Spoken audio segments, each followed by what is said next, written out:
Hello, everyone, and welcome back. And if you think you hear a gentle thud, it's the sound of your jaw dropping against the floor. Morna, you better run! Run right now! And then, something at 4 o'clock. Did you see that? It feels like there's been like a small change in you, but you're not sure what. There he is! Whoa, hey! He's gonna loose an arrow at you. Are you? Hello, everyone, and welcome back to Tabletop Notch. We're coming at you with episode chapter 20. Brunkhollow. Oh, you bastard. We've reached I the hope big you're proud. 2-0. Big 2. We left off last episode having finally gotten a peek at the statue that's causing all the fuss in Brunkhollow. It's been talked about, voted on, consternated over. Now we finally get to lay eyes on it ourselves. Oh yeah, and there's like a little mission associated with it. Just a little one. And we'll learn a little bit more about that when we jump back in. But before we do, as always, we welcome you back to this wonderful Sunday evening with some messages from our self-sponsors. Level 7 hype train. Thank you, everybody. Oh, You're I thought joining you us meant on we were Twitch. level 7 all of a sudden, and I was like, Anthony, Oh, level 7. I gave Anthony the okay to let you know that. Level 7 hype train. Thank you for all of our Twitch friendies subbing and being. Easy to do a Prime sub if you are a Prime member on Amazon. You can also listen to the show starting on Tuesdays. The podcast goes live. On Fridays, the YouTube video goes live. And if you support us in a couple of special ways, like a YouTube membership, a Twitch subscription, or a YouTube membership or a Patreon subscriber, you can watch that YouTube video early on Tuesdays. Yeah. That is how that works. Thank you for commenting and liking it on those YouTube videos. We see all those comments. We love them. We read them.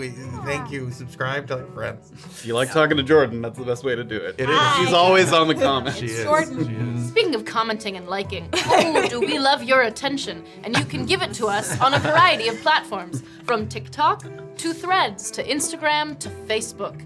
You should follow us on all of those places and say things and send them to your friends. Yeah, 100%. The other thing that is really fun to do with your friends is to wear matching merch. Like this adorable I have one. olive hat. Matt has a shirt. We have a variety of things. So much merch. We also may have some items on the way. Cooking. Brunkhollow bolo tie, Brunkhollow bolo tie. Oh, bolo tie, bolo tie. That's cool stuff. Yeah, who knows? I thought you said Brunkhollow body pillow, not bolo. Brunkhollow body pillow, it's just Doxley. Whose character gets the first body Is pillow? that the poll? That's the next poll. God. What body pillow do you want? What character on a body pillow? Oh no! Does it come with a teaspoon? This poll is already Sketchy AF. No. Body pillow. Body pillow. If there is art that you want to submit for Body Pillow, you can do that on the Discord. That's discord.gg/tabletopnotch. There is a place for fan art to be submitted. There was art posted by Nura of a Doxley emote that got added to chat, which was awesome, the eyebrows. And a new Deirdre emote that got added. It was super sick. It's just a nice place to be if you want to talk about everything Brunkhollow or Season 1 Peek Beneath the Veil, just everything Tabletop Notch. So join, it's a sick place. We mentioned Spotify, or no, we didn't mention Spotify subscribers, but tonight is Notch and Soda Night. I'm gonna be there. 5, where we're gonna Don't jinx it. gonna talk about like the last 4 episodes with Twitch chat, submitting questions and all that good stuff. A bit of a change for Spotify stuff. They are kind of forcing us to play automated ads recorded by other people that we can't control, and we hate Spotify that. for podcasters. It's I done. could say a thing. More like Snotify for Snotcasters. Good one. So Podcasters. if you're a Spotify listener or a podcast listener, we said, fuck that, we're not running ads. So consider becoming a Spotify subscriber. It's $2.99 a month and you get access to the Notch and Soda. To subscribe as a Spotify subscriber, you have to go to the link that is listed in the description of each individual video. There's no button on the UI or anything like that. You just have to go to the link and enjoy it. I don't know if you're not on Spotify, I can't help you, but In the description of the podcast. You said the video. Shit. Oh my god. I'm so close. Let's tuned out already. Wow. So yeah, and then for folks on YouTube and Patreon, you'll get access to the Notch and Soda on Thursday. See, you can't see them, but the hats are right. Oh yeah, they're ready. Down to there. They're there. Oh, They're Twitch, ready. I think we're gonna host a poll to see who has to wear the clear hat based on your assessment of who has I'm rolled not worse. going to wear it. I will not wear it. You, if I they don't- vote for you, You better roll I well then. can't. If elected, I will Put not that on. serve. Yeah, seriously. I abstain. What was that, Sherman? Yeah. God damn it. Pop off in the comments if you're a history buff. If you're American history buff, pop off in the comments. What is happening? I don't know. Okay, that's all we gotta talk about Patreon for a second, please. Patreon. Every month we release some wonderful Patreon content that you can drop into your own campaigns. You get access to all the previous stuff, not just this binder full of stuff, but the campaign 1 stuff too. And we're not quite there yet, but in another week or so there will be another drop. But the most recent one was fantastical enduring injuries for torturing your poor players when they a marker of facing down a particularly fearsome foe. So feel free to check those out. Yeah. They're Right. so much fun. It looks like you have I two. love them. I basically do. Well, they kind One of. of them downgrade. Once I I know. downgrade this one, it becomes. It becomes that one. But you can read about it if you join the Patreon. There's also free shit on the Patreon now, so join it. There There's are. like lots of fun behind the scenes stuff and more. Join. 3, 2, 1. Join. Join it. Shake my All right, let's thank some people and get on with this shit. Yeah, boy, subscribe with Prime. Guardian636, subscribe with Prime. Zaygoodies, resubscribe. Burnsy, resubscribe. Beard Acknowledge, resubscribe. Golden Dagger did 510 bits. Doofenshmirtz did 10 community subs. Thank you so much. El Chunkacabra, resubscribe. Flimper did 100 bits. Jamgo, resubscribed. Only joshing, but not always. Continued their sub. Yay! Flimberg, 100 bits. Solitaire, resubscribed. Helljack, resubscribed. Wizrank did 5 community subs. And Ring CTV, registration streak. Banished Raven, streak. Demon Necromancer, 15 streak. Prejoy, resubscribe with Prime. Flintberg, 5 community subs. Advanced Dungeons rated us. Thank you all so very much.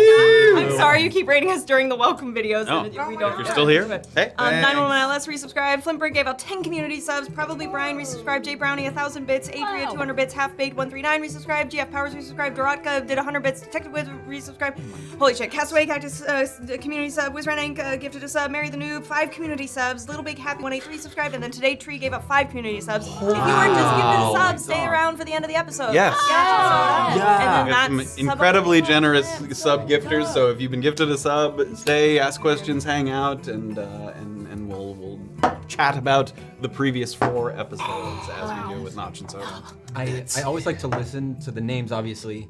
If you're in the Discord, is Adria, or is that a Diablo reference? I want to know. I love Diablo, so Hop on the Discord. Yeah. I don't know. Sound off. I'm done. All right. I think that takes care of our pre-show business, which means that it's time to turn it over to the recap and then the intro. And then we'll find out what the statue's all about. Yeah. Everyone's made a big deal about it. It's Everyone being... it's probably not that. I am all the That people making statue a big down. deal. That statue. You better do that And I statue. fondle it. All right, everybody. Here we go. We'll see you on the other side.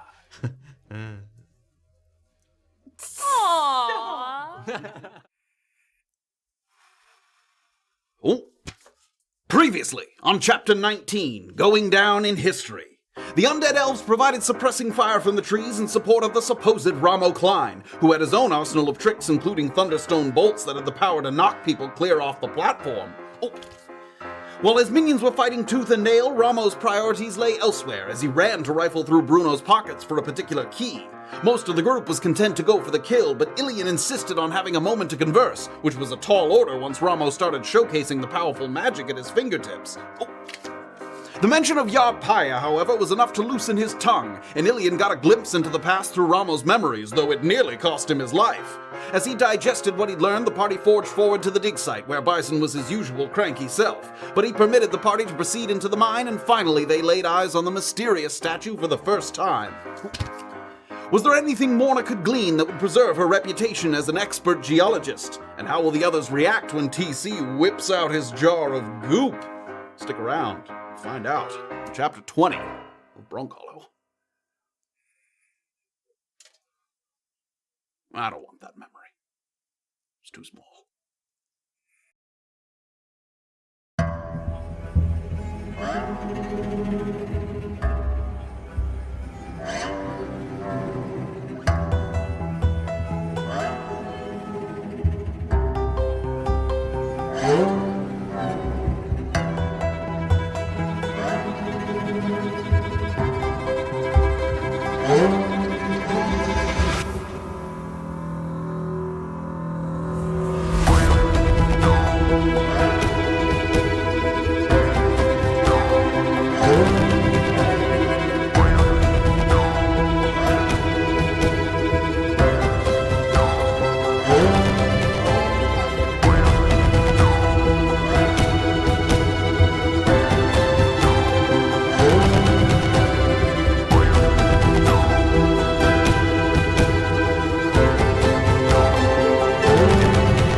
Like the miners, the foremen, the experts, and the overseers that came before you, you stand here with a mixed sense of bewilderment and awe.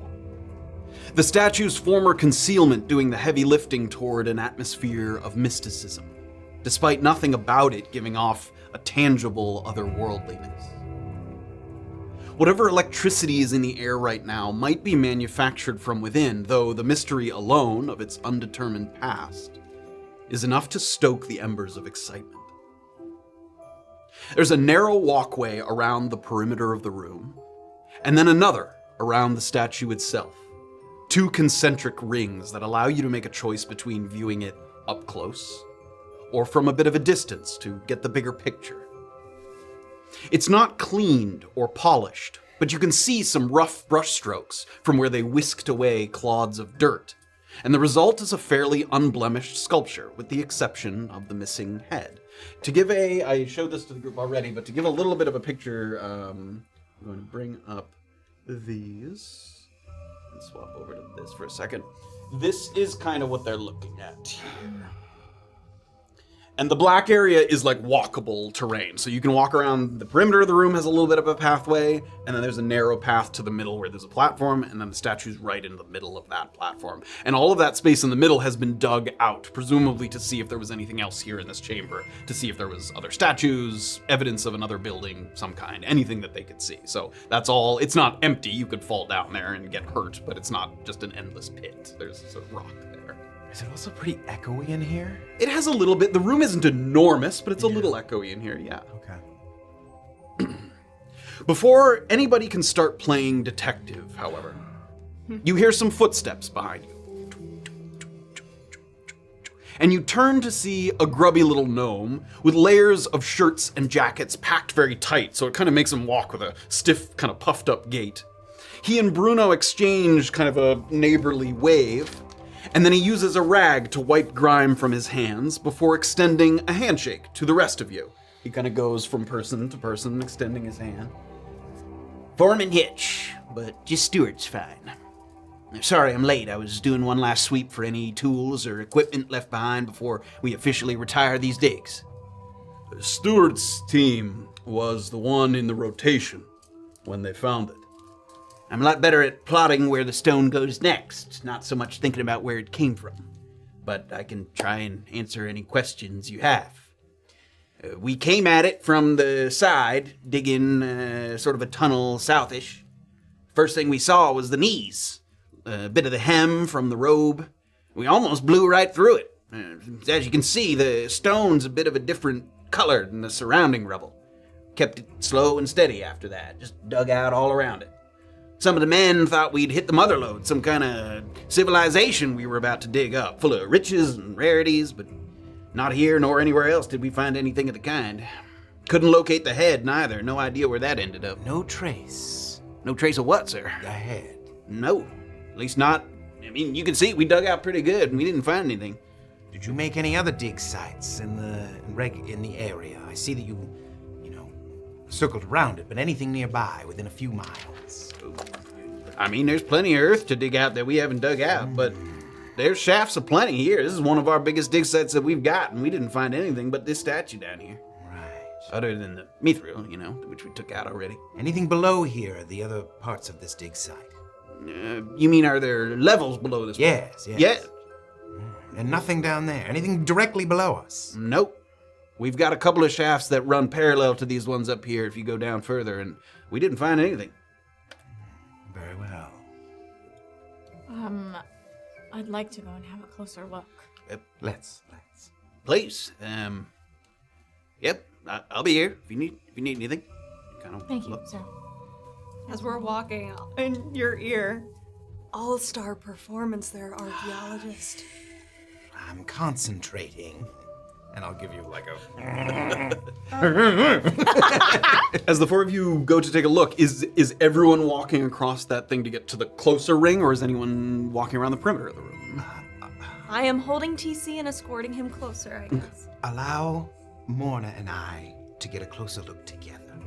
And I'll kind of motion for people to stay back. Bruno I'll and walk Stuart with you. stand like close to the entrance of the tunnel there. Yeah, I'm assisting. I have my cane. I will be all right, Doxley. Thank you. Said I won't let go, TC.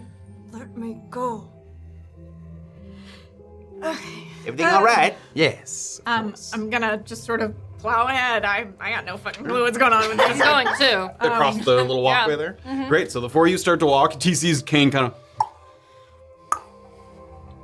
making a little bit of noise as you move closer across the little bridge here. And the statue, it wasn't too far away to begin with, but it gets a little bigger, sort of overwhelming you almost. And by the time you're standing at the base of it, you look up, and including the base, it's probably 14, 15 feet tall. You can tell that when they attempt to get it out of here, they're gonna have to kind of tip it on its side and then try and work it out that way before it's not gonna come out in its sort of, the ceilings are not high enough to take it out as is. I have my mason's tools. Can I I think there's a little brush in there. Sure. Can I just sort of brush away, and can I identify what kind of rock this is, especially compared to the rocks around me? You can indeed. Give me a investigation check with advantage. As soon as she takes out a brush, I am taking out my brush as well. Okay. Okay, that is 19. Great. The first person to step forward is Morna. She takes out a little kit that she has, a little brush in hand. As you start to brush away, it does seem like they've done some rudimentary dusting as well. So there isn't a ton of layers of dirt to dust away. Sure. But you just give it some quick brushes. You confirm what Stuart said. The statue is a little bit of a different color than the stone that's around. And this area isn't, brightly lit, but there's lanterns hanging all around the room. It's clear that they've set this up to be a place where someone can look around without having to carry a light source of their own. Right. The surrounding rock of this area looks like it's primarily a kind of a light gray granite that has some flecks of pale pink, which is not unusual. You feel like you've seen other, chunks and outcroppings of granite as you've wandered throughout the Downweald. It's not a sort of unusual stone here.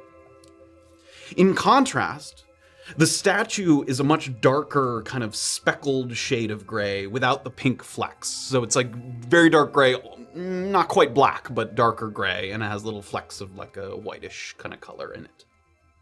And that to you, with that roll, it's identifiable possibly as a kind of basalt stone. Which there's other ways for it to come to be, but it is a volcanic stone, a cooled volcanic, which could indicate, volcanic activity of a time long past. It's not necessarily active anymore, but layers of rock building up after cooled lava. Okay. And I haven't seen any other deposits of it seems a likely conjecture that this was moved here from another area. You could theorize that. I mean, certainly the surrounding stone, since you got to this dig site, you have not seen stone like this. So that would not be an unreasonable, but you can't say that definitively, but that wouldn't be unreasonable. Okay.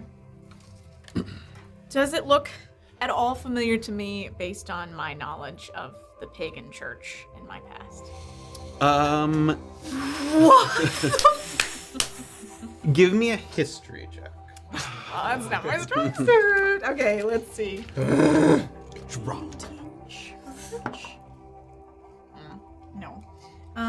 History minus, that's, I was looking at it wrong. That's a 5. It doesn't particularly ring any bells.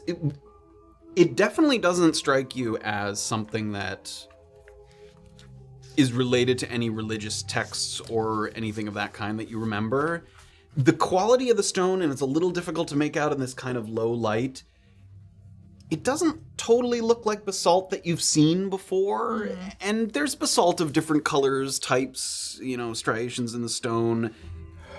But there's something about it that you feel like maybe you saw in a book somewhere, but you can't quite place it. Something that, certainly nothing you've worked with. Because you feel like you would recognize that more readily. So possibly in a book talking about the different kinds of stone you can use for various projects, but nothing that you've personally worked with. Okay. And last thing, I'm gonna Let other people turn on my magical sight and just take a peek at the statue. Do I see any traces of magic? Cool. We'll get to that in a second. So you were dusting and looking for a second. So as that was happening, before we get to using that, what else were you guys going to do? Is there anything I read? Yeah, everybody else, let's go. Go ahead. What do we got? TC's like, get out. Nothing about like the positioning, like what am I looking for? The posture of the statue, like symbolic of anything that I would remember from research. Give me a religion check. Religion. 3.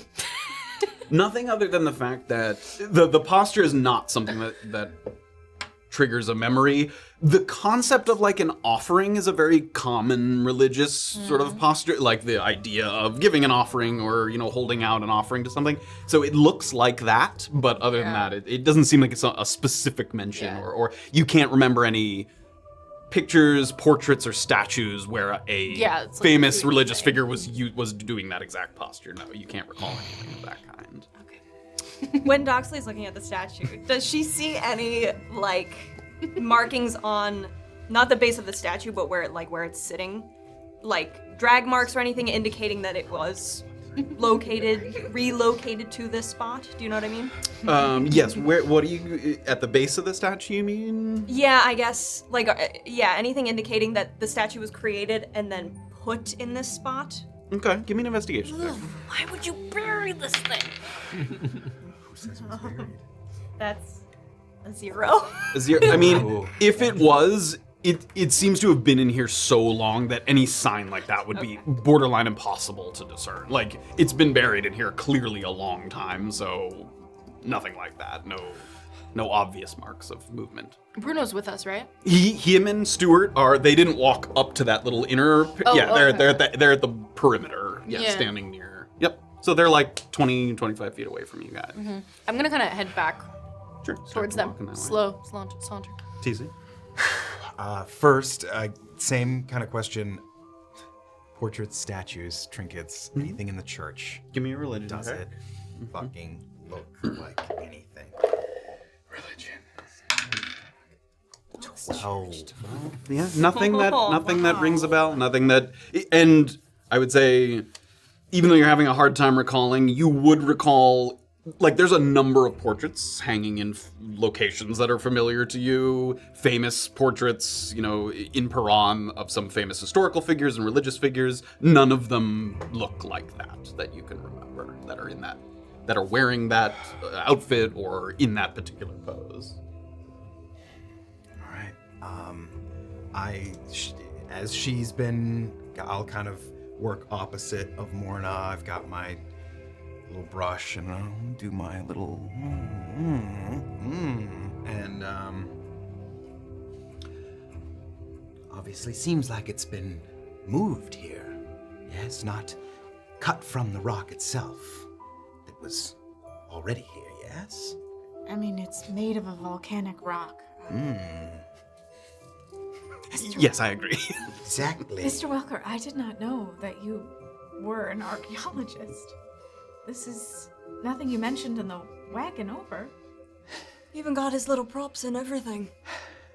I dabble in many things. Trying to just... You can tell that TC, this is like...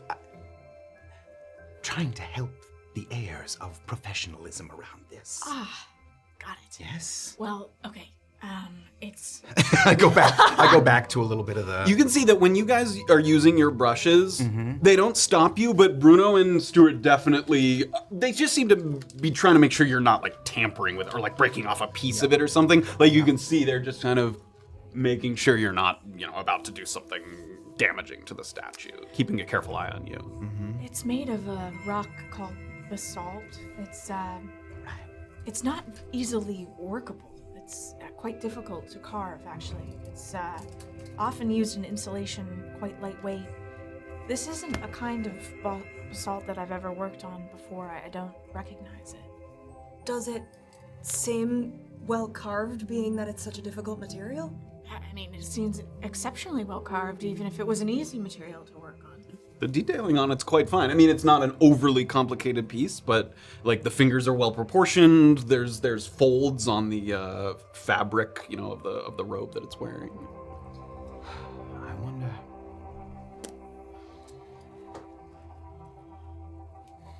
I wonder how it'll take to moisture. And I'm gonna dip in and Okay. just do a little.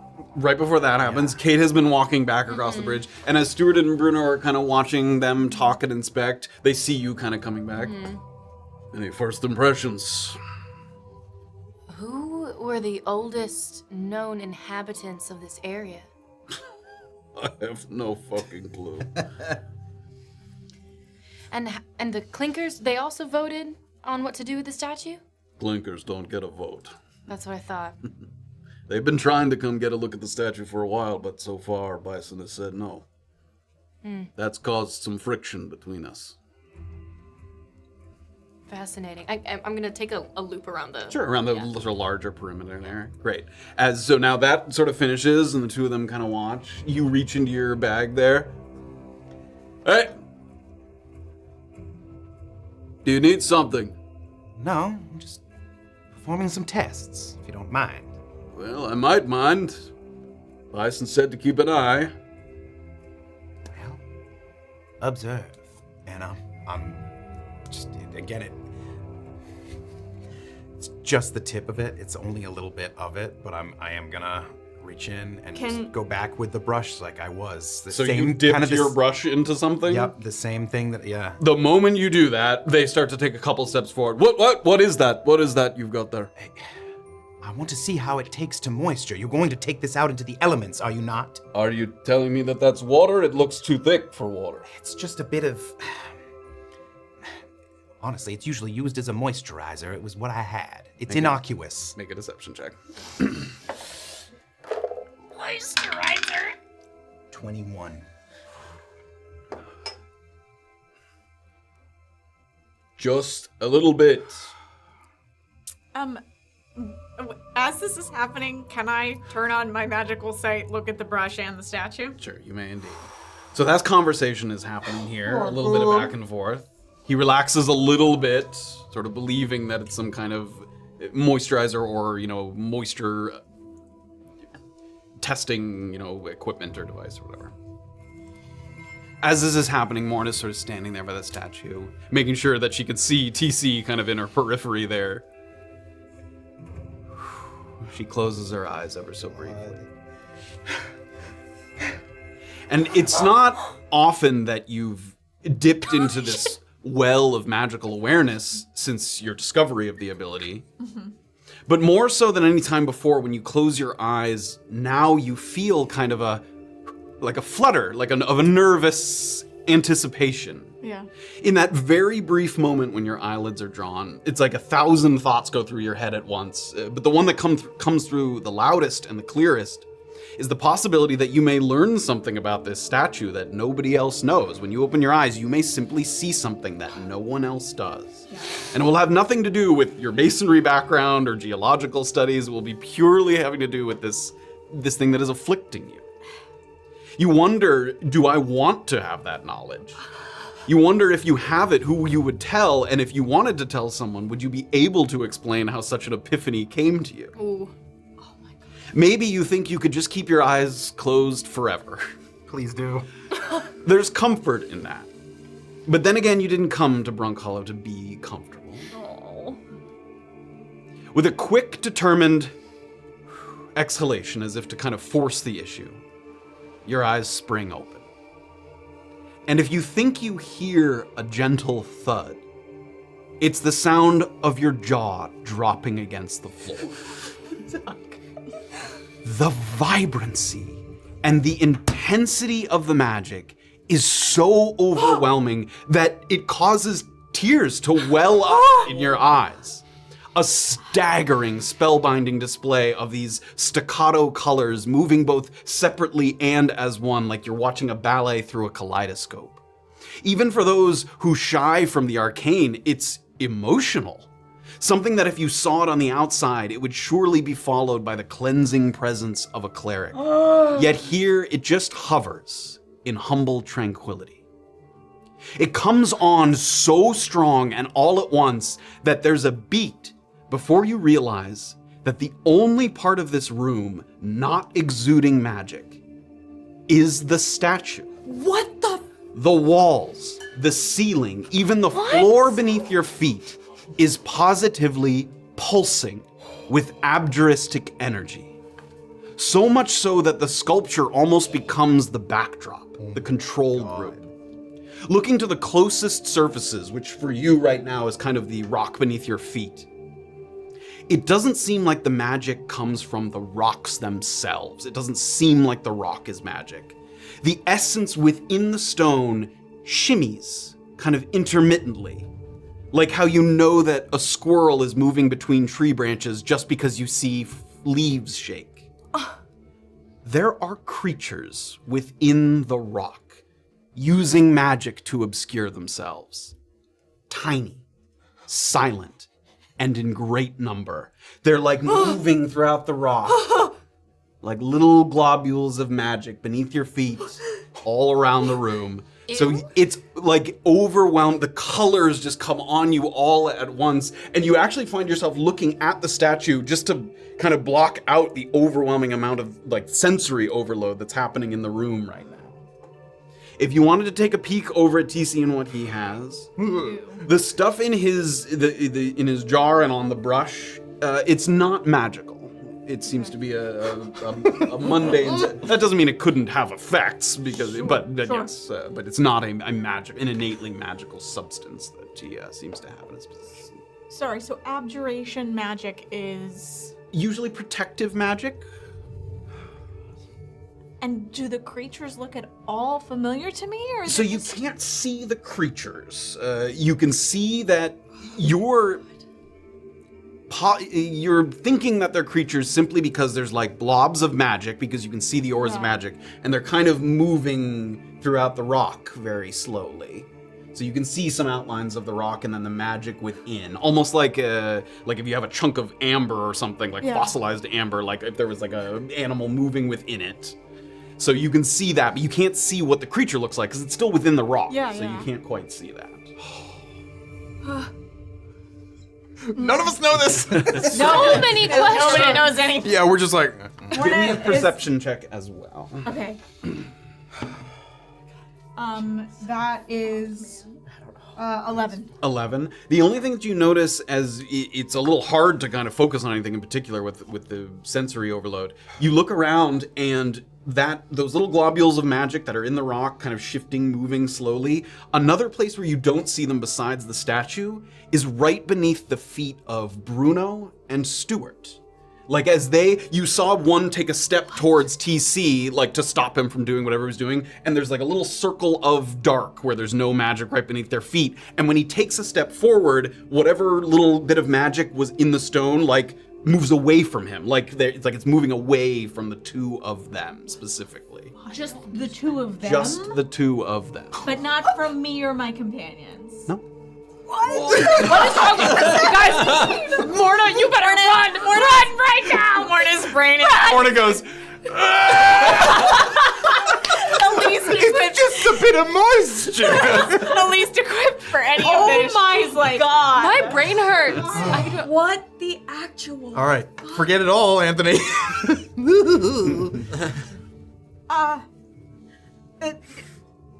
So Bruno just doesn't stop. I mean, he sort of puts his hand down and just a little bit. Be careful. And I'm gonna imagine that I'm just as trepidatious as him. I'm very very specific with it, and I'm. So Bruno's kind of on the bridge now. He's kind of halfway between the perimeter and the sort of central platform. Where is Sorry, the sorry, jar? but Oh, sorry. even though Kayt is on the outside ring out there, she still has magic under her feet. Yes.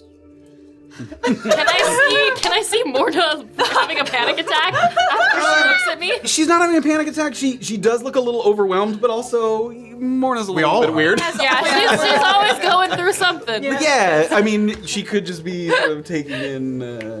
If you make a weird like little looking at shit. character, you can get away with a lot of stuff. Okay, quick question for you before you proceed. Yeah. Just where, like, when you reach down to get the goop, where is it on your person? It's kind of at the top of my bag. Like I've obviously kind of shown it off to some degree, but it's So if he's got to one shouldered the bag so that he could then kind of reach. I can into kind of it. then reach in and do it. Okay. As he's painting, Doxley's going to sneak and try to just put her finger Oh in. my. Are you painting? Sneak. So you're like kind of like Yeah. giving a little brush there. Yeah. I'll describe this first. As you kind of apply it, it doesn't seem to do anything. It's a very clear coating. It reflects light a teeny bit, like it's almost has a slight sheen to it, but it's not glossy. It's like matte, like it's dull. So it has, if you looked really close, you could probably tell that you're kind of wiping something on it, but it's not extremely obvious, certainly from a distance. And does it seem as though the rock, like, is this a porous rock? Is it kind of at all seeping? Is it? It's not really seeping. Okay. It's kind of just staying on the surface as you paint it. Give me a sleight of hand check. I meant, like, sneaking, like, Oh, I don't okay. care if it catches me. It's a 7. Well, so with that roll, I'll say, like, you feel her getting close, you could attempt to stop her, is what I'm saying. Like, if you rolled high, you could probably do it without him being able to stop you. I'll just kind of give like a careful, and like shoulder up to keep you away from it. Oh, to, like, stop me? Yeah, careful. Just the tip. Please, please. We are all professionals here, and I'm gonna like kind of push your arm away. TC, you're fighting awfully hard to put on this performance. It is for all of our benefit, is it not? What is? And I'm gonna kind of lean away from you and try to ignore you here. The base and the statue itself, different rocks, yes or no? No, they're all made of basalt. It's resistant to I'd like both acid and alkaline substances. I'm just going to try a few different spots, small amounts. It'd honestly probably hold up fine in the weather. This is an unprecedented thing, I think. And I'm gonna go. I'm gonna He start. lets you dab a second one. I'm gonna kind of. So he saw me at that first one. We'll say, where was I? Maybe like halfway around there. Sure. Where did you want to be? I'm gonna kind of slowly come around to the back and kind of lean down to get to where the base is there and do a little bit more this time. Not dripping, but like a little bit more as I lean. You do. He lets you do the second one. Yeah. What are you learning? Just anything I can, really. As I say, unprecedented, is it not? I'm asking you if by putting that stuff on, if it's showing you anything. It's not a porous rock. As you say, it should do well in the rain, but I am surprised that you all want to take this out of here. And I'm gonna start stepping around, and once more. You and go I'm for gonna- it. I think that's probably enough. The difference between you see that there is a difference in these colors and a difference between the base. Please. And I'm gonna go for a third and try to just lean up a little bit towards the legs here. Mr. Welker, TC! I think that's enough.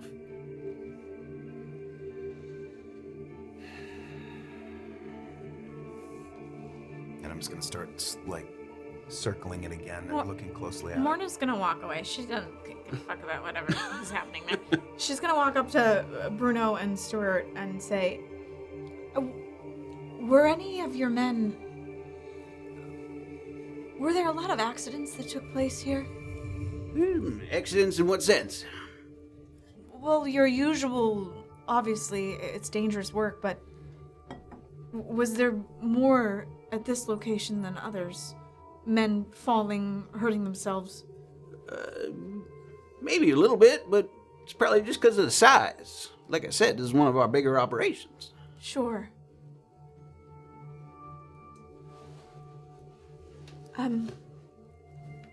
She's gonna sort of just continue to do a loop around, sort of whatever the other way Kayt is. She's gonna sort of go around to get a better look at it.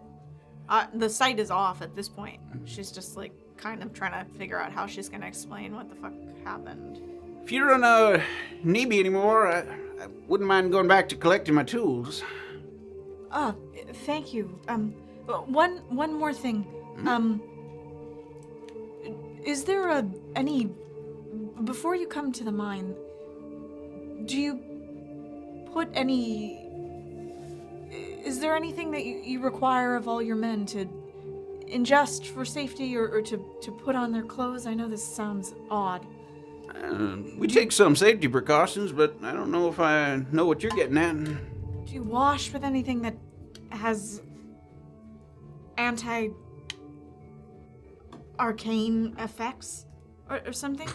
Haven't needed anything like that. Of course. Sometimes if we dig deep enough, people take bottled breath with them and get a breath of fresh air. Sure. Yeah, that seems good. Well, Thank you, sir. Yes, I have no questions. I don't... all right. Bruno knows where to find me if you need me. Thank you, Mr.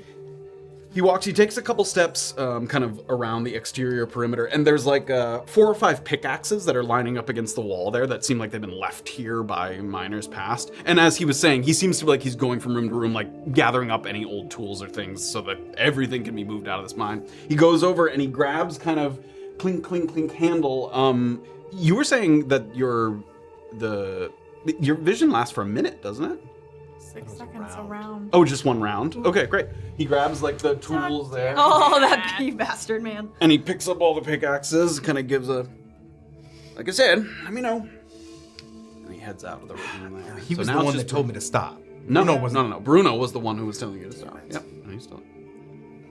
Religion question also. Is there anything that I would know or anyone would know about like not why there's no head? Like, is it common to not depict the faces of gods? Like, Well, that is a good... It is not common, I would say. Like, usually they do have faces, but as part of kind of the religion check from before, you don't remember like a famous headless figure or something. It's hard to tell, especially without, because it's so tall, you can't see above the neck. It doesn't look like it was intentionally... It's very difficult to tell if it's a break or if it's intentional without like climbing the statue. Or, when they take it out, they have to tip it over. Maybe at that point you'd be able to see like where the neck is and see if it's like a break. I'm gonna start making my way back to Bruno. Sure. I mean, he's still standing like halfway across the little bridge there. Would you be opposed to me taking a climb up to the top of this thing? What exactly are you trying to look at? I'm curious about the neck. And I'm not a stone person or nothing. I'm just personally curious. You can say no. We've had some people testing the sturdiness of it because we want to make sure that when we take it out, it doesn't break. And it seems like it's built together pretty good. So if you want to take your bag off and leave your things so you don't break a limb, you can give it a try. Thanks. And as soon as he says that, backpack is off, walking up towards the statue. Yeah. Give me an acrobatics check. Okay. Careful now. Can Doxley help her? so Like, far give her tonight. a Yeah, sure. Give it with advantage. If she leaves me, and Oh, Bruno's on the advantage. other side of it, I'm gonna make my That's- way to the opposite side of Bruno while she's helping her. Okay. 22. 22. So, using, again, kind of this as a reference, you grab onto kind of the hand there, try to not grab like the fingers that might break off or Right. something, but using the limb as a sort of guide there. You put one foot on the knee that's kind of bent there so you can get a little bit. Get your hand up to the arm there. Pull yourself up. Oh, give me a perception check. Okay. Can I? Is Bruno watching her? Yes, but he's also like facing the whole thing. Yeah. And sorry. Go ahead. Oh, it's a 23. 23. With that look and getting a good vantage point, in contrast to what Stuart seemed to think and what the miners seemed to think, it doesn't look broken off. Yeah. It looks like it was made that way, if you had to guess. As soon as I see that, it's like full body chill. Immediately, like kind of like almost like a fight, flight, or freeze moment, and then like a really slow climb down. Careful. Real quick. Yep, while that was happening. So the base, literally, there's that kind of pillar between the feet that's like Holding it up, up, kind of. Yep. But what the feet are on, how high does that come on us? Couple feet, yeah. Like couple 2.5 feet, yeah. So, arms at rest, like hands down. Are my hands obscured by that down there? Your hands, yes, but like maybe that's about it. Yeah, like a little bit of your wrist and your hand. I would like to try, while this is happening, while people are kind of have their eyes on that, I want to give the look that I'm also watching, but that I'm down here with a hand, not even the brush at this point, like a hand, and just like Smearing it? Smearing it on the fucking side of Sure, it. give me a sleight of hand check. Wow. Okay, Anthony. Sleight of hand. 25. 25, Whoa. okay. Oh, man. Using, you're a little, there's a little apprehension because you don't know what you're kind of sticking your hand into, but you Yep. take the goop, and as everybody's Careful. climbing on the statue, yep, you use that to kind of smear it around the base there. Maybe 2 times if I can. Here, just We'll say that you can. Once as she's on her way up, Yeah, again once as on the she's way on her way down. down. I mean, you've gotten a decent bit on the base of the statue on the back there. You've only gotten a couple little streaks on the statue itself. on the statue itself. And I mean, how much of this shit is? If I'm feeling it with my hand, how much is left in this jar? After a couple, like 2/3 of it's probably still left in the jar. Woof.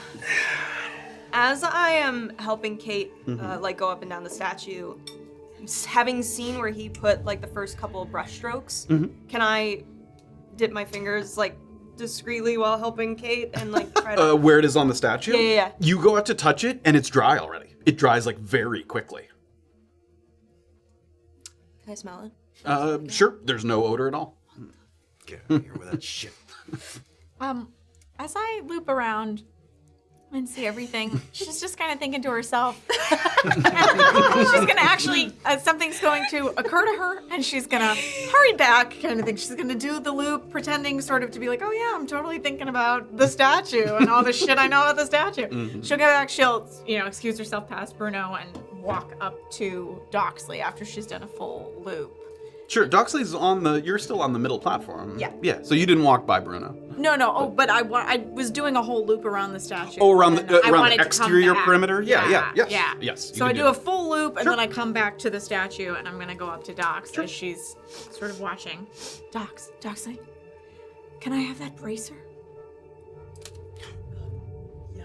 Thanks. Why? I need it. Are we getting into a fight? No. It's not for fighting. I need it, please. I'll explain later. Okay. Thanks. I hate to be a pain in your ass, No. but I don't see a lot of examination going on. She's gonna put the bracer on and then take out her tools, look at the base again, do a little stuff, and then go and like look around the space. Okay.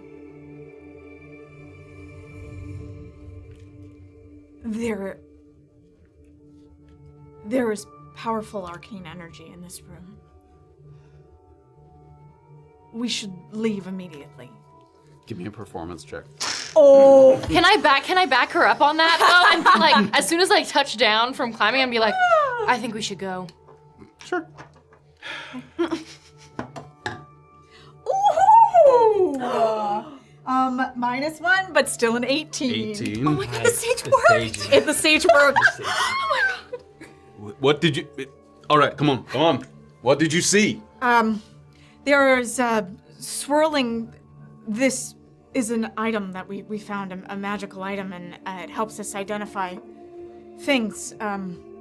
It helps you identify magical effects and there is abjuration magic in this space, perhaps emanating from the statue. We should bury the whole thing. Come out of the room first. Come on. Okay. He waves to kind of at least exit the room. You see Doxley starting to walk over to you. At the back of the statue, I'm gonna, feeling the energy of him and her, I'm gonna get my cane with the one hand, try to, without being noticed, again reach in for a handful of the stuff. Waves a couple people behind. And give like a slip with the cane foot, and then I have to like steady myself on the statue with like one of the legs, and whatever, not a fistful, but just enough of it so that I steady myself on the statue and I get some. You do so. Put some on the statue there. After waving a couple by, Bruno takes a few steps, grabs you by the arm, and he's gonna grab your wrist there. I just needed to steady myself. Emotions are high. If you've got your arm kind of out, he's pulling on it. Do you let him? Please, I've been injured. Let's just get out of here. Mr. Welker. Let go of me. Mr. Welker. What do you want? I'd like to see your hand. Why? Please, you're hurting me. Enough, Mr. Welker.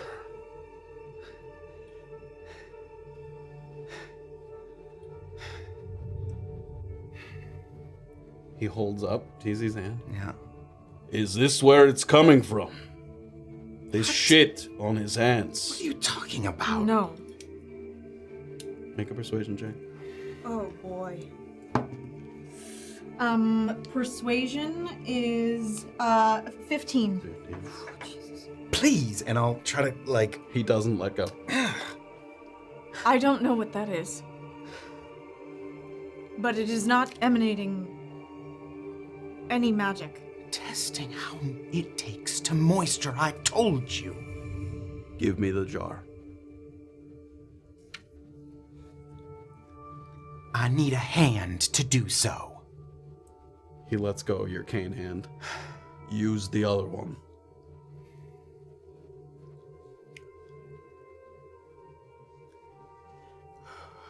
TC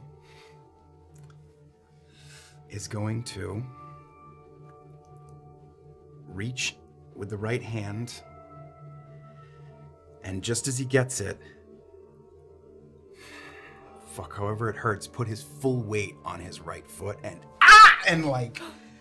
fall. Okay. You fall. He has your arm, so you kind of fall, but he still has your arm there. And reaching out to the side, if we're still here, the fucking leg, I go and the jar falls off. I let it go to go and brace my Okay, I was gonna say, you're not trying to flick it at the statue. No. Great, yeah, because it's too thick for that. No, That's what I was gonna say. I'm Great. It's like, I put That you can do. You fall. I fall. And as your hand opens, tung, ting, tung, tung, Gods! You saw that I was injured. Please let me go. Pulls you up. Ow, fuck. And it hurts. Yeah. Please. You take a little bit of bludgeoning damage. 3 bludgeoning damage there. 3. Who's next to me? You're kind of next to Doxley. Yeah. Kayt has kind of rejoined you as Okay, well. okay, The three of good. you, because you guys all hurried out of the room after you gave that little sort of speech about it. What's happening? What the fuck is he doing? Sort of takes you by the scruff of kind of the back of the neck there, and he leads you out. He picks up your cane as you go, and as he gets you to the edge, he sort of puts the cane back up against your chest. Steadies you. Gods. I thought we were the experts here. Treated like fucking... I'm just mumbling as I make my way. Are we safe on the outside of this room like this? I'm gonna cast my magical sight again. As you're just on the outside of this room, sort of just through the narrow kind of passageway that leads in there, completely dark out here, but you can see some of the glow on the inside of the room, and it's still glowing, just inside the perimeter of the room there. Yes, it's just from in that room. I confess I have never seen anything like it before, and it has nothing to do with stonemasonry. that? A powerful item that you carry with you. To know such a thing. Yes. Take him out. Did that jar break by? It did not. Okay. You heard it kind of ting, ting, ting, ting, ting, ting, ting, ting, ting. It's probably at the bottom of that, like, concave. Did the contents pretty much empty? It's hard to tell because it was dark, but definitely some of it. When you hit the ground and it rolled, like, clearly some of it fell out. Yeah, so, yes, a good bit of it. TC, put some weight on that leg and get the fuck in front of me. She's gonna wait for you to start walking in front of her, like to exit. Put weight on it? Just start moving is what I mean. Oh, right. And as she passes Bruno, if I get that shipment to Piran, you tell me what was in that fucking jar. And I'll start working on my way out. Would you like to go back in, or is it dangerous?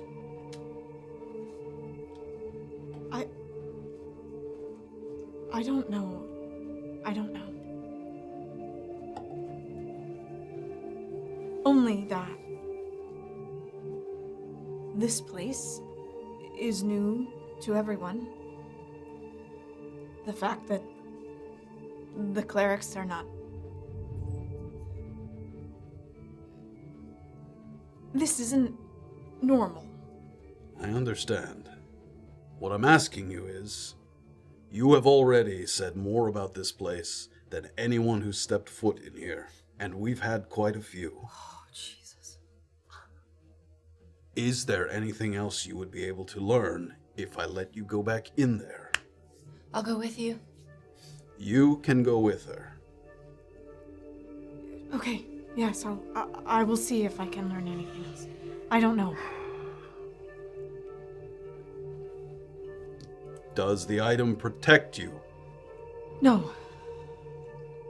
It just lets me see. I'll protect her. Be brief. As we're turning to go back in, I'm gonna kind of look at him and just kind of. I don't feel like we should move it, and I know that my say has nothing on all of the votes, but I feel very strongly about that in this moment. I'll relay the message, I appreciate that. but my opinion holds about as much weight as yours. At least we try, and then we'll head back in. He stands at kind of, if he was to peer in, he might be able to kind of see the statue, but he's actually more concentrated on making sure that Doxley and TC walk back down the tunnel without deviating from the course. He's like in the hallway, so he can see in and down the hall, and he's kind of right there, but he's more watching them than he is the two of you. So the two of you kind of tiptoe back. As we go back in, I'm gonna like grab her arm and be like, "What exactly does that thing do? And can I put it on?" You can put it on, but it won't help. You can't. It takes time to learn how to use these. Did you actually see something? I'm Yes. a little confused about the performing that's going on here. If Mr. Welker needed our help, what was he doing? Why didn't he tell us what he was? This is like quiet. Yeah, you Extremely can, with you guys in the room, you can talk quietly without Bruno being able to hear it. Why wouldn't he tell us what he needed? When did you learn how to use that thing? It's from my past. It's a long story. Okay, but we're not playing pretend right now? I'm not playing pretend. What exactly do you see? There's abjuration magic all over this fucking place. How do you know so much about magic? I don't. Can you tell me what you know? It's maybe not right now, No, but it's- later, please. You don't want it. You don't want any of it. It's just let's look around. I don't know what else. What did you find out when you I'm just gonna walk in and sort of do the thing where I look around. Both of you give me perception checks as you come back in. That's cocked. All right, I'm gonna roll it again. Oh, that seemed just not so good. Okay, that is a 17. 15. 15. You guys head back in, and Morna's like a little sort of consumed with her thoughts. She isn't sure what she's doing back in the room, but just wants to make sure she didn't miss anything. She comes back in, she's looking around, Kayt kind of right over her left shoulder. And with all these, there's probably, it's again a sort of a circular room, and there's probably, if you picture like a clock, like a lantern hanging at each hour of the clock, 12 o'clock, 1 o'clock, like it's that lit, like it has lanterns all around the room, so the whole room's lit. And as you're just sort of approaching that little strip of rock that goes across the little bridge there, you think you saw something kind of move in front of one of the lanterns at 8 o'clock. Both of us? Yeah, you catch a little sight of something moving. And then something at 4 o'clock. Did you see that? Yes. Is it magic? I don't know. Should we leave? Just be quiet. You're quiet for a moment. And at about 5 o'clock, where the floor, not the wall, something looks like it's coming up through the rock, and there's like a little black mound, like almost like a little like if a bowl was turned upside down, a little black mound that's sort of rising up out of the rock. And right at that moment, you hear Bruno's voice. I'm just going to, and he disappears back into the rock. I'm just going to make sure they take all the way down the tunnel. I'll be right back. Don't touch the statue while I'm gone. Okay. Disappears again. Did you fucking see that? What was that? That's what's causing them. That's what's causing it. Are they? Do we think that they're protecting the Abjuration statue? magic protects. Yes, maybe. It's protection. Protecting the statue from who? I don't fucking though? know. I don't from fucking us? know. From Not from them? us. From them, maybe. When they were in the room, there was their creature. Oh God, Kayt, why did I fucking say anything? It's okay. Just breathe and try to explain to me what you saw. I can't. As Morna breathes and thinks, and Kayt tries to coax her through it, we're actually going to go up to the surface for a second here.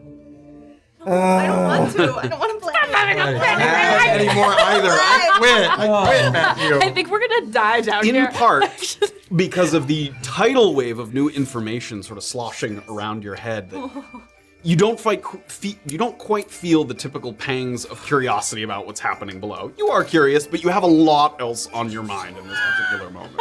Shut your mouth. Recovery and rumination are on the forefront of your mind currently, sort of puzzling together what role Ramo Klein plays in all of this, and whether or not your goals and future plans stand in opposition or are aligned with each other.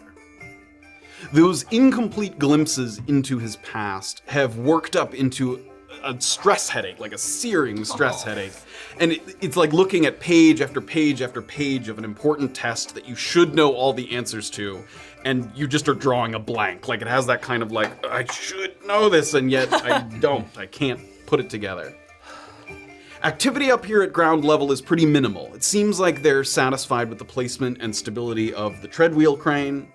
So Josie and her little posse of people are circling their way back up the path. They were kind of down below, checking on the crane, and now they're working their way back up. Other people are milling about, generally trying to avoid the ire of Bison. Wherever Bison kind of walks around, you see people like turn the other way or try to pretend that they're busy just to avoid any kind of conversation. Passing by Josie's team, moving in the opposite direction, so she's curling up, and there's some people curling down. A few people are guiding open-backed carts down the ramp that are stacked with very smooth logs that are stripped clean of their bark. And you've lived in Piran, you've been in the city. For large construction projects, they would use this method to transport like big slabs of stone. You put the logs down and then you like roll the item across the logs. So it seems like that's what their intention is. One of the carts has like a big like platform sled. So it seems like they're gonna lay a bunch of logs, tip the platform on the sled and then roll it along the log. So they're getting all these logs down to the bottom of the pit here. That's what they're working on at the moment. Other than that, there's a lot of sitting and just kind of waiting until your companions reemerge. So you just kind of take a moment to yourself, blend in amongst the crowd. You're just kind of watching the people. There's a lot of sort of idling, nervous anticipation. A lot of people kind of looking over in the pit. Some people looking up at the crane. So just, a lot of general, anything you're doing during this time while you're recuperating. Taking in, especially, all the things you described, but then also, while I'm trying to dress my wounds, think about everything that's been happening, how I'm feeling, keep an extra eye on Bison, just in case, who he's talking to, what he's, commanding or ordering people to do, where he spends his time in looking at things, just to understand him more. Okay. Give me a perception check. Give it with advantage to sort of watch him over time, 5 minutes go by, 10 minutes go by, and you continuously kind of check in with what he's doing. Ooh, okay. 19. 19. It seems like first and foremost, and possibly predictably, he seems to be assembling a bit of a security force, because Bruno had mentioned that one of the other surveyors is also carrying one of those keys. Bruno had one of the keys, and there was another surveyor here that had one, and it seems like he's getting people together to basically have a security detail tail this person to make sure that they don't get ambushed and that someone doesn't steal the key. So you can see him kind of go into a crowd of people, and he'll be like, you and you come with me, and they follow Bison for a while, picks out another couple people, and then there's a little crowd, and he's talking to them for a while. So that's the kind of impression that you get from that. Cool.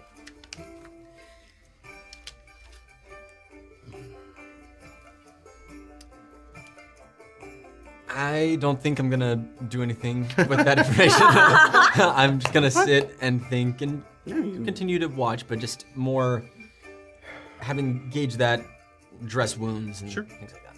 While you're kind of minding your own business, people pass by here and there, some people in front of you, and some of them are just wandering. Again, some go and check on the crane, which has obviously captured the fascination of, you've seen a treadwheel crane before, having been in Peron, but for some people, they've never seen it before. You can see people kind of, they're kind of pulling on the wheel a little bit, feeling like it's an impressive bit of sort of an impressive mechanism that's built there. One person, however, who's been kind of just hovering in your periphery, who's been kind of leaning over the edge, looking around a little bit, he finally makes the decision to kind of wander over and approach you. And you saw him a couple times kind of look over at you, and the look that you kind of got the impression of, it was curiosity because you're clearly not one of Bison's crew. Like, he saw someone he didn't recognize kind of here at the dig site. So he approaches. It's an elven man with a sort of bushy mustache. And he's cutting chunks from an apple with his pocket knife as he kind of saunters over. He kind of cuts a piece off. What's it in? You with the crew, taking a look down below? Yeah, more for defensive measures, but yeah, I am. Thatcher. Thatcher? Illien. Nice to meet you. Nice to meet you. I actually recognized you. I was playing cards with Mr. Montero at the Heathen when you came by. Right. I was bleeding silver, so I suppose you did me a favor. Any way I can help, really. Are you with Bison, then? I am. Nice. I do love a good bet, so what do you think? We pull the statue out, and I'm gonna say fiery meteors raining down from on high. We got some other popular wagers. Flash of radiant light that blinds us all. Or just a fuckload of fucking nothing. That's a popular one. Well, meteors from the sky sounds exciting, but I'd like to keep my life open and bet that that's not gonna happen. Betting with your heart, always a mistake. Yeah, betting's never been good for me. Okay, I'll bet that when they bring the statue up, this town will be fine for a week, 2, and then word will spread about the mysteries and the wonder, and I think perhaps church attention will bring more church folk in, and God, I don't want to. Did you hear about the snakes the other day? Yeah. I did, yeah. I fear this town will be run amok with snaking preachers. I think I prefer the meteors. Yeah. Yeah, well, Wow. I can fight snakes. I can't fight meteors, so. It's not Liam that's got you looking around out here, is it? No. I just mean you were talking with him, now you're here. No, it was a separate matter. I ended up picking up a job for him. No, I actually haven't heard Liam's deep opinions about this statue. But no. Well, at this point, it's all said and done, so I don't mind saying that I know that Liam pushed hard at the meeting to have the statue destroyed. I mean, it's probably safer, but I guess what does that even mean if we know nothing about this? But It's crazy that that's even an option, right? Most places on the outside, you get arrested just for making a suggestion that some religious statue get vandalized.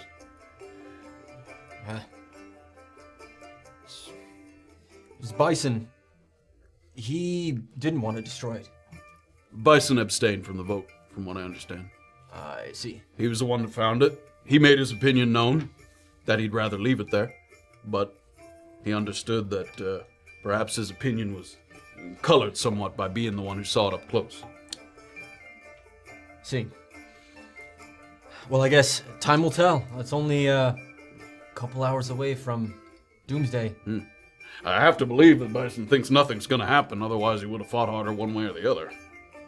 Well, for one who abstains, I don't know. Doesn't seem like he's fighting for anything. Maybe. I'm just fighting for a living wage. If that's fair enough. Where'd you grow up? Tyrun. You? People's Ministry, right? Yeah, they are there. Now that is a group of people who stick up their asses. I was worried my opinion of you was about to be colored in a certain way. I 100% agree. No, I'm from Esper, about a day north of Vancouver. Probably never heard of it. I can't recall anything about that. We get church folk there, but nothing like the ministry. Yeah. Brunkhollow has been a bit of a breath of fresh air. I bet. Well, that sounds nice, out in nature, and, well, not in a big city. Yeah, it's a real town. It's I don't know. No, I just never heard of it, so. big enough for a missionary to visit us once from Piran. Pastor Judd, I think his name was. Sir Judd. He was supposed to offer advice and counsel and bring news of the divine, maybe recruit some new pupils.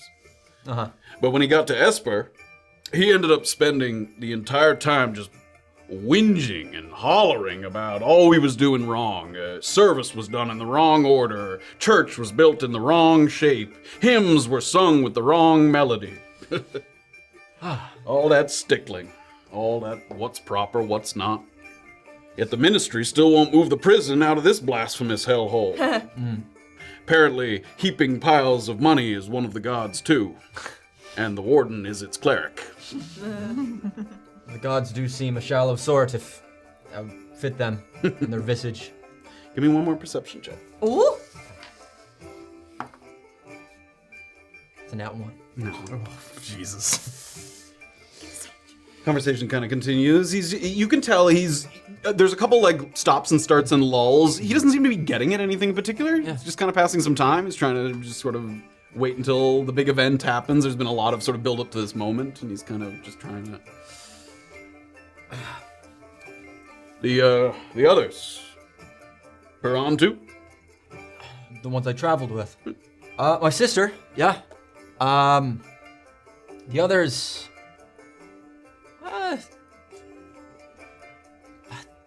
Yeah, TC, he's been from Piran. Yeah, the other two, no. Yeah. So, not friends before coming to Brunkhollow then? Based on your No. recollection. Yeah, I had to remember, we had some drinks that night, we were talking about it. Yeah, so... so the three of them, I never knew before we came to Brunkhollow. And yeah, I just came here with my sister. I can leave you alone. You seem a little out of sorts. The conversation's welcome. I'm a bit banged up. I seem a bit far away. It's not because of you. You're an interesting conversationalist. I heard some whispers. Ambush on the road. Yeah. It was nasty. But we were good fighters. We held them off. Do you guys get ambushed out here often? Did you come out here often? Yeah, and no. Or no, and yeah. No, and yeah. All right. Well, We take that path every other day, it seems like. At least until we pull the statue up. Then hopefully we don't take any more. I'm happy to hear that. Happy no one's gotten hurt in transit. Hopefully we've done away with them and you guys can maintain your safety. Although it sounds like this might be not a dig that's popularly used after this. Not this one, but there's always more digs. I imagine it won't be the last time we take that shortcut. Well, Thesper, if you find trouble at other digs, come find me in town. I will help you deal with it. I appreciate that. Yeah. Robbers, then? They were trying to steal? Yeah. I'll just come right out and say it. There's some weird undead things. And it's nothing I'd heard of here in Brunkhollow. I've been here a couple days, so perhaps that's a bigger thing, but, First I've heard of an undead. Huh. See that stuff more in the cities than out here. yeah. Scary. Yeah, hope that's a one-case wonder. Anyways. Taking up enough of your time. Yeah. Appreciate the conversation. Yeah, of course. Have a See you good around. one. He wanders off. Once again, kind of alone there. A little bit more time passes. Give me another perception check. Bad die. This one. Okay. 14. 14. Right. As you're waiting around this time, sort of after having that conversation, you get another view of the area around. You sort of lost track of Bison for a moment there as you were conversing with Thatcher, and then there he is. You kind of pick him up again, and he's talking with someone. As he's talking with someone, you notice that someone rides into the dig site on horseback, and they kind of ride right up to Bison, like with a little bit of urgency. They don't seem like they're hollering for danger or anything, but like clearly they didn't just ride in and spot Bison. Like they rode clearly up to Bison. Hops off his horse, and the two of them have kind of a quick conversation. It seems like a little. There's sort of a indicating of something from beyond the dig site here that he's sort of gesturing to.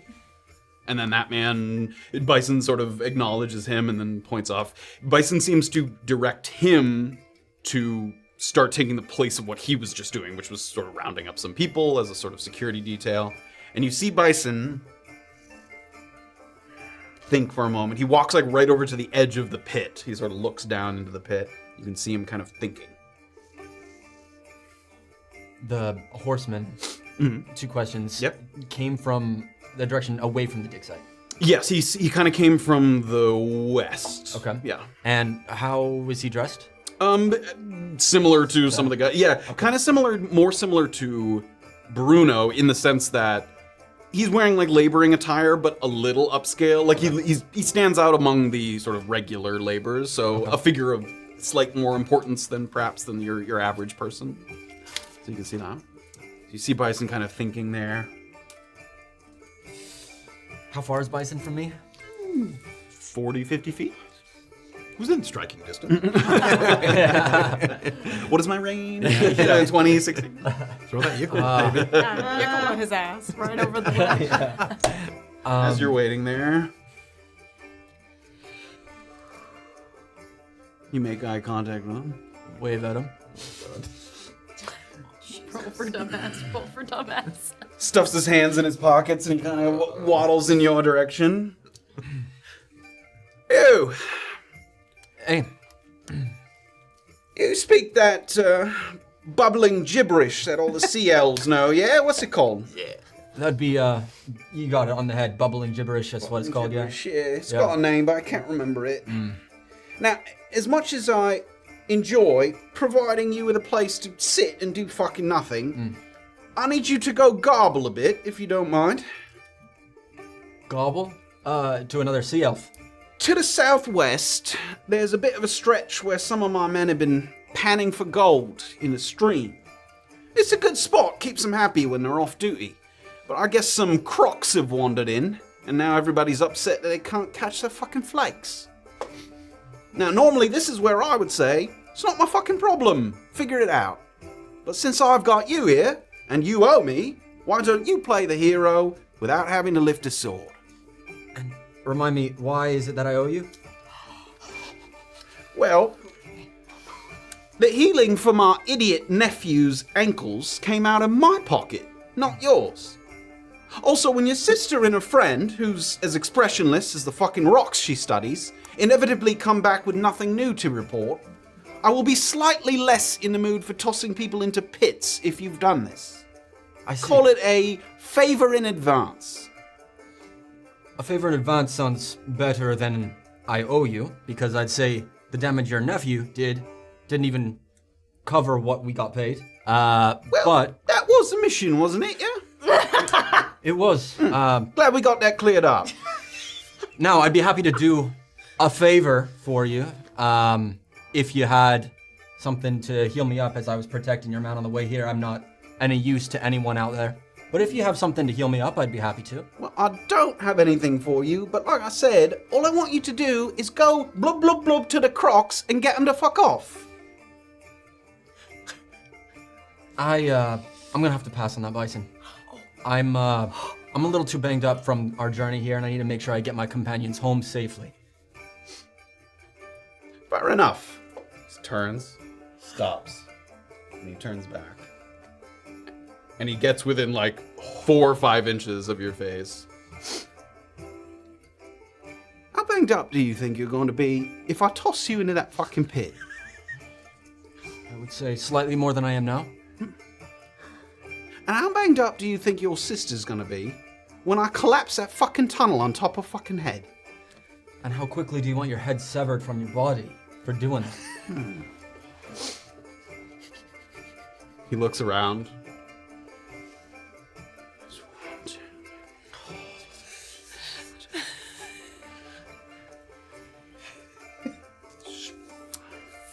$50, $55, maybe $60 if I'm rounding up. While he was counting, can I uncork a healing potion and down it? Mm-hmm. You can. We'll do that very quickly.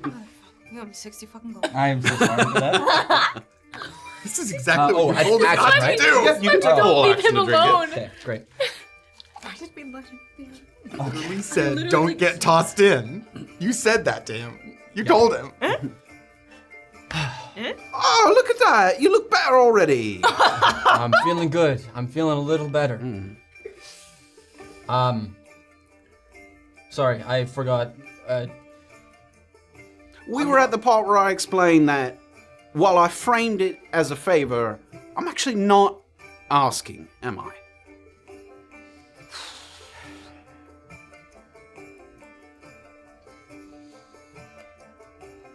Bison. You seem to have the wrong idea. I am happy to help you. I'm not here to be ordered around. I'm not one of your men. While you are on my fucking dig side, everyone is one of my men.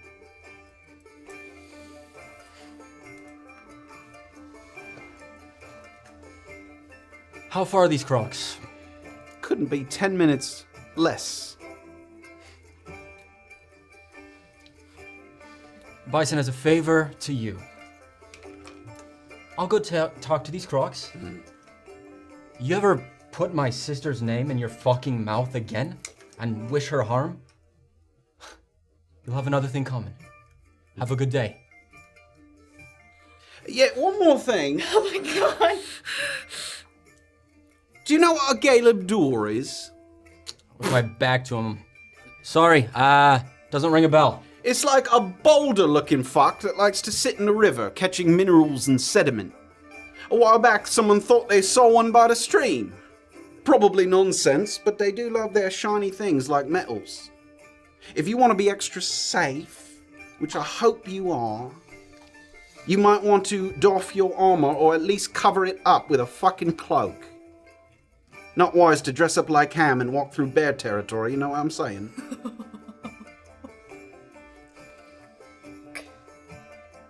Talk to Foreman Peabody. He'll point you in the right direction. Tell him I said you could have his fucking cloak if you want it. He starts to circle around. What am I gonna do with all of you? All right. I'm gonna head over to Peabody. Peabody, yeah. Peabody. Peabody. I'm gonna walk over to piss ass nobody. And I will collect a cloak. Oh boy. You head over to Foreman Peabody there.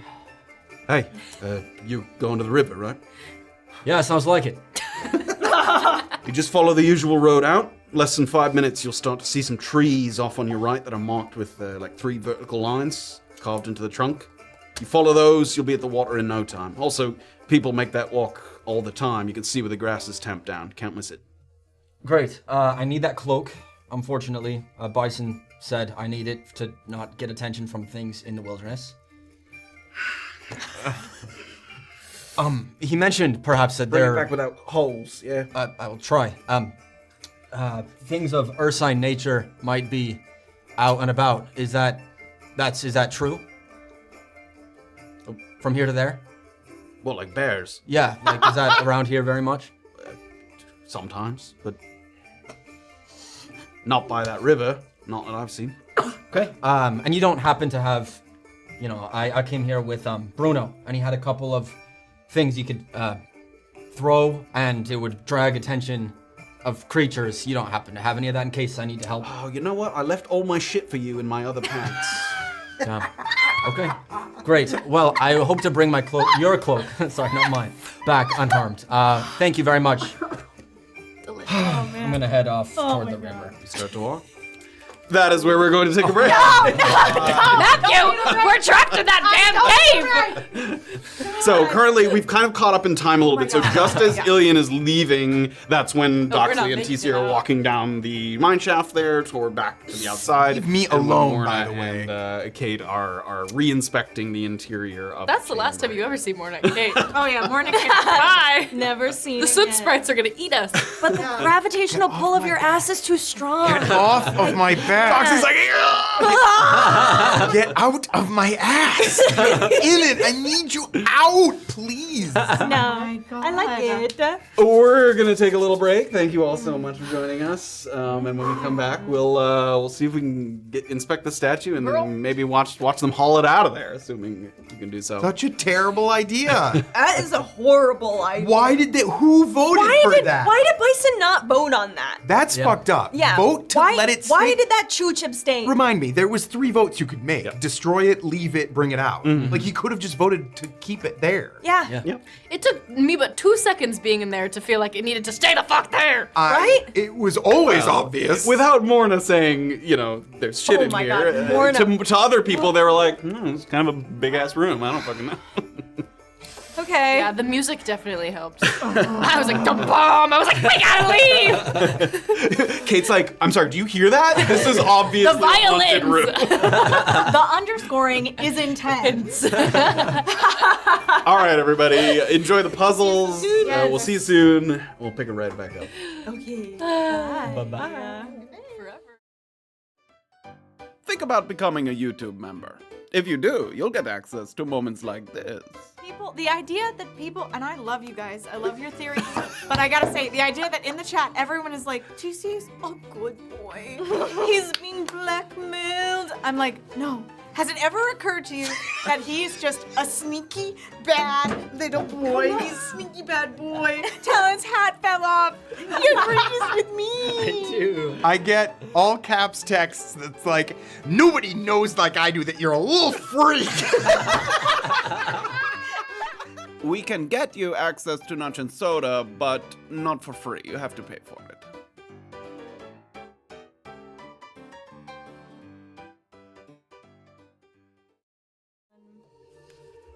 Hello, everyone, and welcome back to Chapter 20 of Brunkhollow.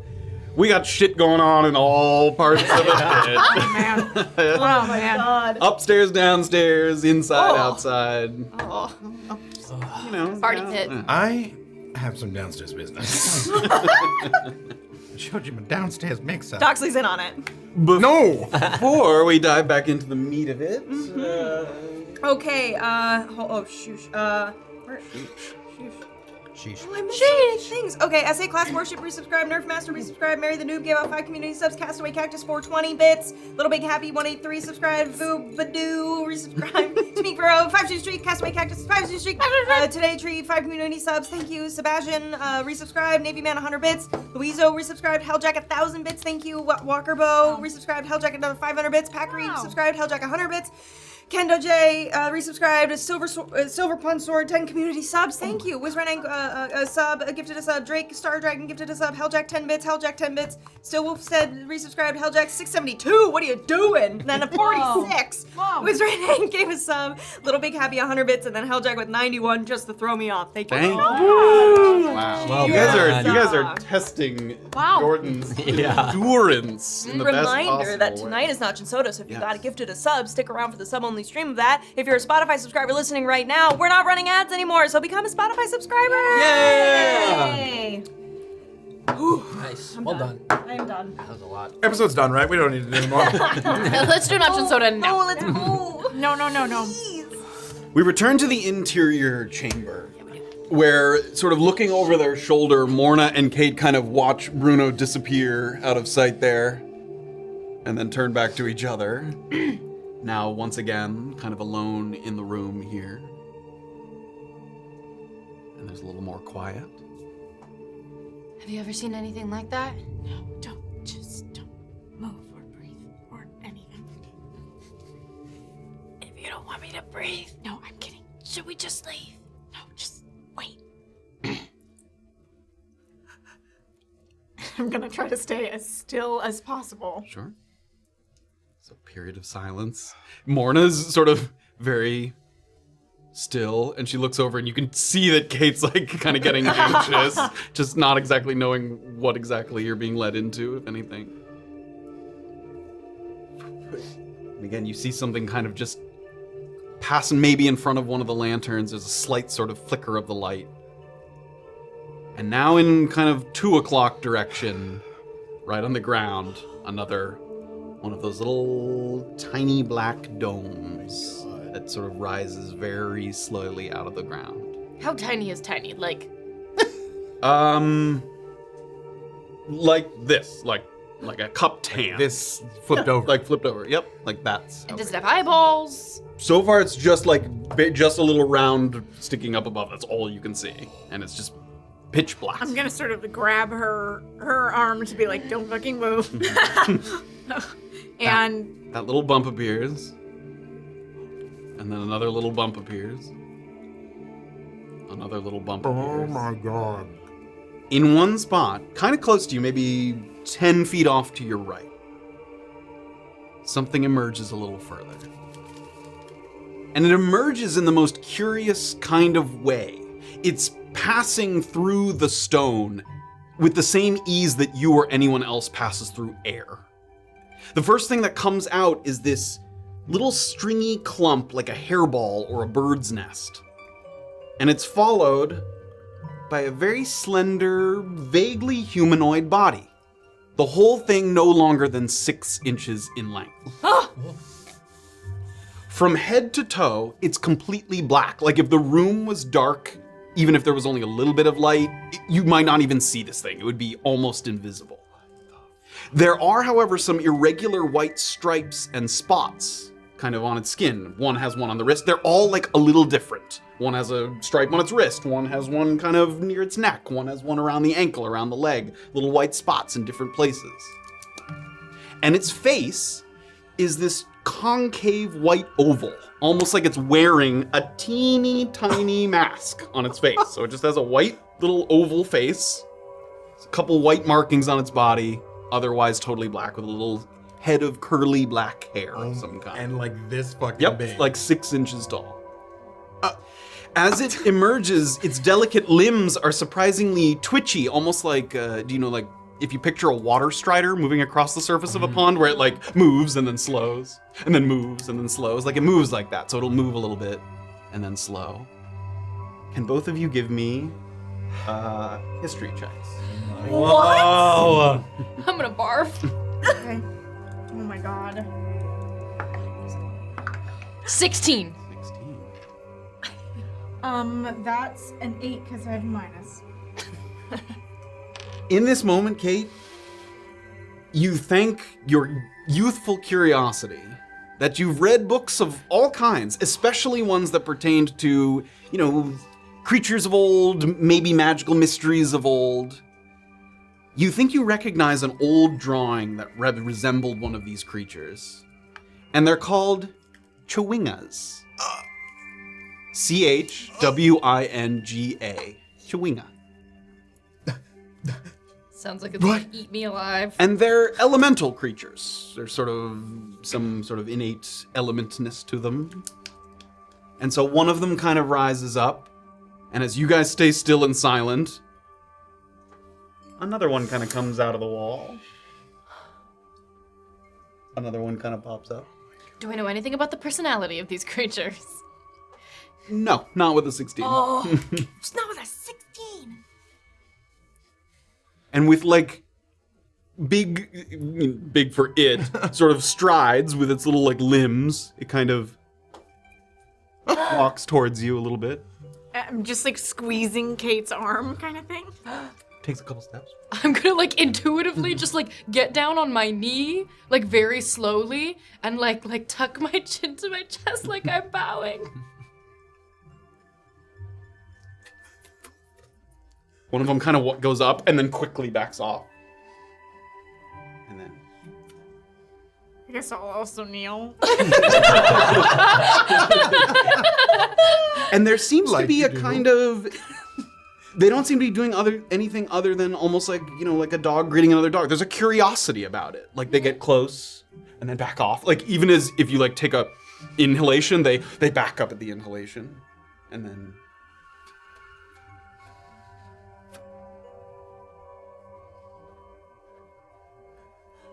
Really slowly reach my hand out. Be careful. Chwinga.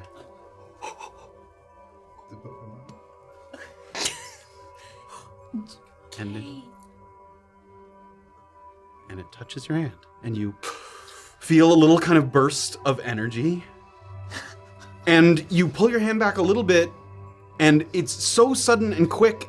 And it feels like there's been a small change in you, but you're not sure what. I need you to give me a roll of a d10. Oh, Okay, somebody tell me my. which was a D10. It's this one here. This one? Yeah. Okay. What is happening? Just one. Oh no. 4. He has cards.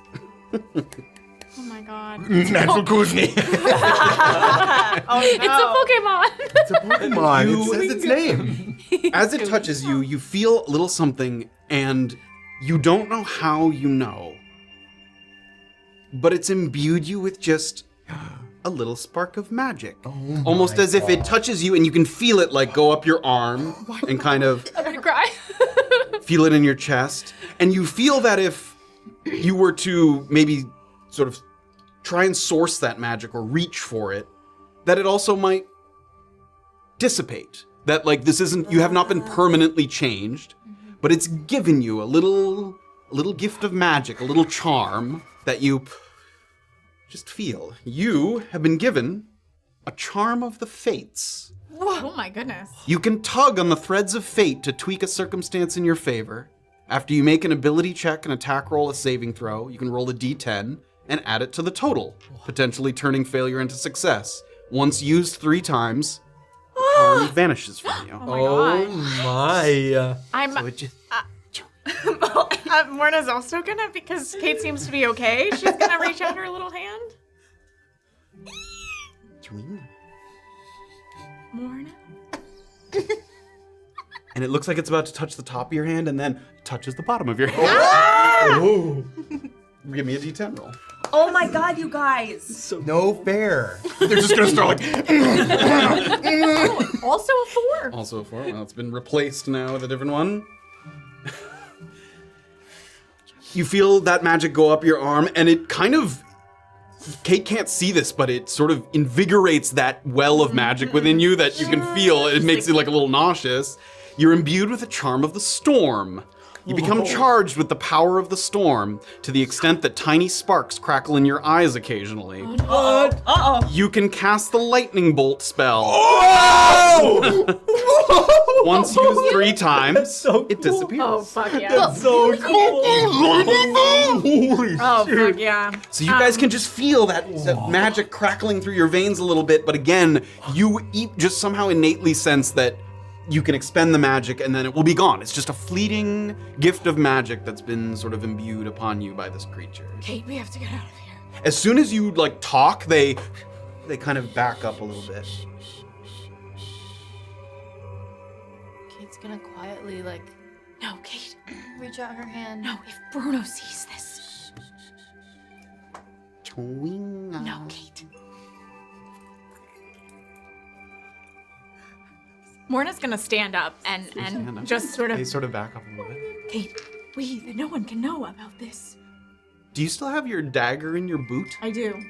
One of them. No, touches my dagger. He doesn't touch it, but he points at it. Okay, she's gonna reach down and hand him, sort of lean the dagger towards the little guy. Oh, grabs it, and it looks heavy in his hands. It kind of sags a little bit, and another one swoops in. So there's 2 of them kind of holding it. Almost like 2 people would hold like a log, like they're holding both ends of the dagger here. No, don't take it from me. They tip the dagger up so that the point is facing down toward the ground.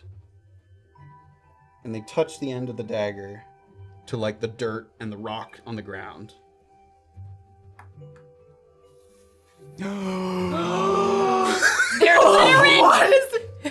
And they start to draw in the dirt. Oh my god. Oh my god. I'm gonna grab Morna's hand. I'm gonna put my hand over her mouth. They draw a little What are you design doing? in the dirt. What are you doing? The first thing they do is they draw a little line and then scoop underneath it and connect the line. And it looks like a little bowl that Like they've drawn on the bowl? ground. Like a bowl. Okay. They take it, they go above the bowl, and they make little dots above the bowl. After they're finished with that, they go a little bit to the right. They make a big circle on the ground.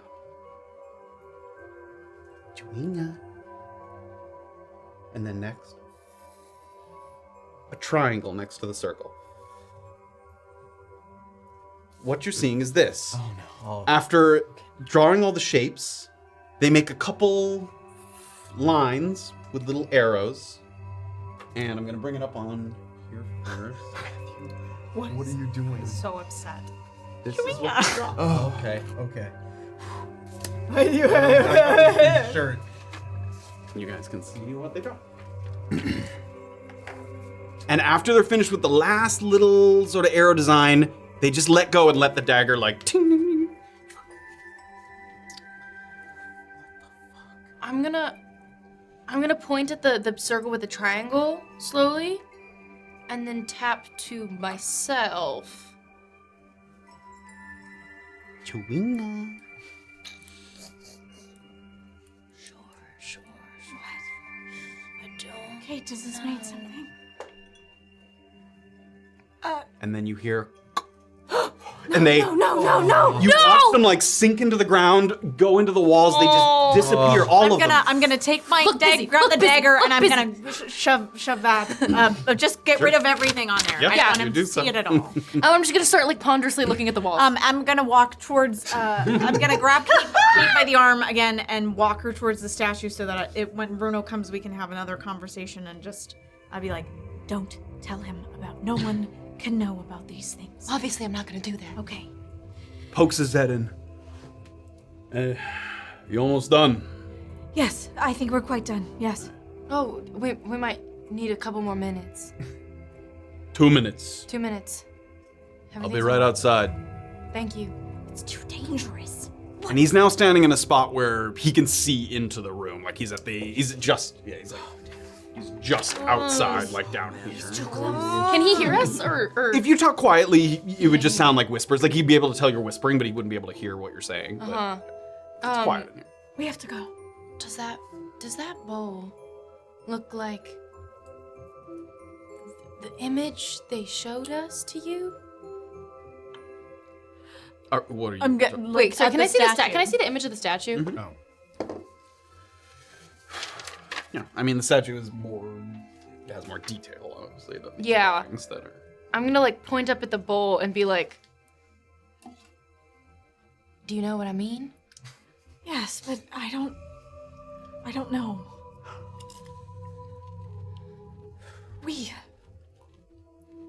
This place should be buried. Do you agree with me on this? I agree. At the very least, that statue should not be touched. No, Kayt. People aren't meant to have this. These creatures, let them be. There's nothing wrong with them. They were No. very friendly. Which is why I say leave them be. We need to come up with an elaborate reason why this statue cannot be moved. I have already told you that there's magical forces in here. You don't need to tell him it's from creatures. I don't know if you've met me, but some people are intrigued by magic, Morna. And that won't be enough. I am not skilled at lying. You're gonna have to try, okay? Tell them terrible things will happen. Okay, yeah, let's go. Let's go quickly. Get out of here. If it's dangerous, we have to go. Take a breath. Lie. Yes. Okay. I'm gonna. Sort of waiting there. Yep. Anything else you found in the meantime? Oh my god. It's dangerous. It's full of protective magic that I think is protecting the statue. It should be buried. I don't know anything else. This only has limited uses. All right. At the very least, Bruno. Sorry, go for it. at the very least, there should be a delay in moving this until maybe we can get some more information on what will happen when you try. I will tell him this. He brought all these people here today to get this out of here. Bruno, Can we make sure only Bison hears of this first? I don't want this out, but I don't want people to know about this. I would also do yourself a favor and be as far away as possible if this ends up happening today. Noted. Let's go. Let's go back outside. Okay.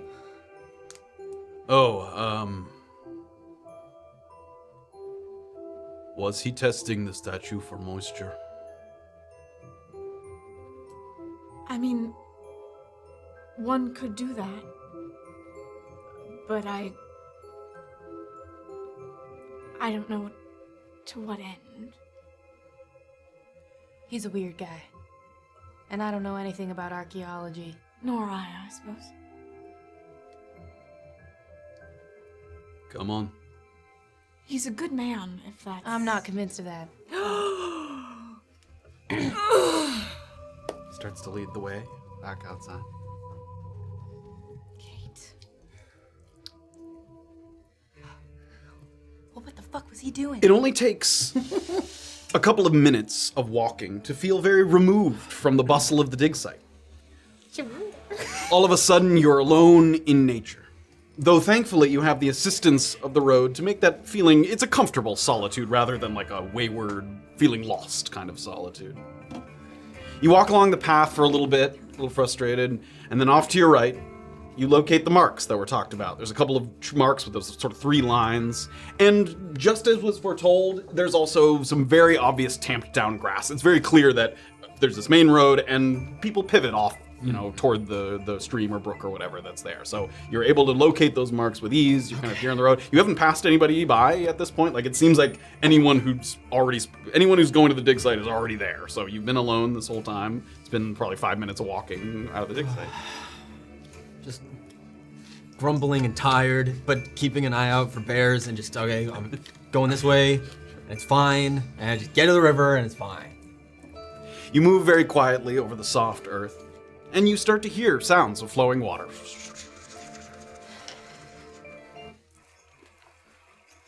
With the relatively level terrain here, it's more of a babbling brook than a raging river. It's not like it's sort of trickling along. Water's pretty shallow. When you can see the bank, there are a couple of moments where a strong glint of light catches your eye. And you stop for a moment, and you just check to make sure, but it's not the water's surface. There are several long, flat objects resting in the shallow parts of the riverbed, with a combination of wooden and metal construction. These are sluice boxes. They're for trapping heavier particles, most notably gold. What you do is you take a shovel full of kind of dirt or riverbed, put it in the sluice, and it trickles down, and it sort of sorts the sediment and the materials by them. So there's a number of them here. Okay. There's nobody here working the boxes at the moment. They don't operate on their own. You have to like shovel stuff into them, and there's nobody here at the moment, which could coincide with what you've heard. If there's alligators around, maybe they fled or left the area for the time being. It's just the kind of secluded spot that you were actually sort of looking for this morning when you were looking for the riverbank as a kind of moment to reflect. So you're probably 20, 25 feet from the river, haven't run into any creatures yet so far that you see, and there's nobody in the sort of river near the sluice boxes. Okay. Cautiously pulling the cloak around me, just make my way towards it, keep my eye out for anything, any person, any creature, until I reach the brook. Sure. Yeah. Give me a stealth check first, and then a perception check as you're looking around. Okay. And it is with disadvantage on the stealth check, if you're still wearing armor. I am. Okay, that's not terrible. That's a 15 on stealth. Okay. And then what was the second check? That was a perception check. Perception. That's 22. 22, great. Sort of creep closer, and you're, as always, you're cognizant of your armor, but you're thankful that the soft earth here, as opposed to like walking over rock where your armor rattles a little bit, there's a little give to the ground, so you're able to move pretty quietly, again, keeping the cloak sort of draped over so as not to catch the light on the armor or anything like that. And you get a little closer and closer to the river. You don't see any animals. Sort of quiet here. Not seeing anything in particular. I think to myself, like, well, I could just tell Bison that I dealt with it and there was nothing here, you know? Or not that there was nothing here, but that it's done. I'm gonna take a sec now that I'm here and get some water on my face and wash my arms, or like as much as I can through the armor or whatever, just get some on the underside. You dried can even blood kind of away or unbuckle whatever. for a second to wash and then rebuckle the... just get some water in my hair. Just...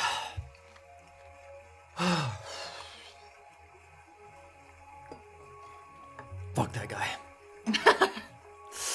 As you're here, along tell him, Illien.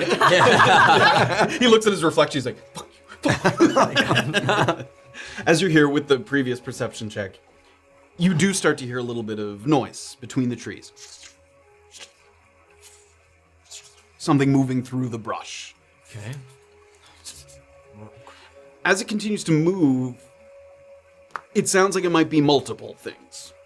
Just based on you hear kind of two separate sources of noise that are coming loosely from the southwest, kind of downriver a little bit. Okay. I'm going to keep distance and back away from the brush if they're coming from like the other side of the river or anything, just to stay on the other side. Mm-hmm. And then maintain from that sound at least a 10 to 15 foot distance. Yeah. I mean, it still sounds a little bit off. It's Okay. not that close, yeah. So. And wait, because I don't want to get into any kind of fight, but if there's gators or whatever, I'll try to communicate, but... Okay. You wait, sort of quietly. You find a little spot where there's a little obscurement. Again, it's coming from the southwest, so you just keep a little bit of trees and brush and reeds between you and the source of the noise. And just before you think you're going to be able to kind of maybe poke your head out and see what might be the source of the noise, you hear a little bit of conversation. It sounds like people are walking kind of along the riverbank. Okay. And there's a little bit of a back and forth conversation between them. I still don't get it. Why would he even come out here? Warden thinks he might be hiding out in one of the mines. Why? Well, we already have lookouts in Brunkhollow. He's done bad enough that he's unlikely to travel back through the cusp. Plus, report is, may have been injured during the attack. Makes sense to look somewhere he can hide when he recovers. Bison's not going to let us anywhere near one of his dig sites. Least of all this one. Yeah, it's true, but we can look for signs. Probable cause for the warden. Discarded shackles, prison rags, most notably, but anything else we find. Seems like a long shot. Yeah, it's 'cause it is. Before they get too much closer, I'm gonna break out into more view, as if I wasn't just sitting there listening to them, like I just arrived. You do so. There he is! Whoa! Hey! He's gonna loose an arrow at you. Are you? Lorgasoma, thank you for the raid! Hello. Thank you for Thank the raid. you, good to see you. 16 to hit? Illien's about to Does go not hit. Raid on The his arrow behind. zings Hey. by. Whoa! Hey! Alive, Sutton, alive! What? I was sent here by Bison to help out some men. Ruffles through his pockets. Oh no. Shit! It's not fucking him! Maybe try looking at someone before you shoot them. We need to get the fuck out of here. Let's go. Sorry!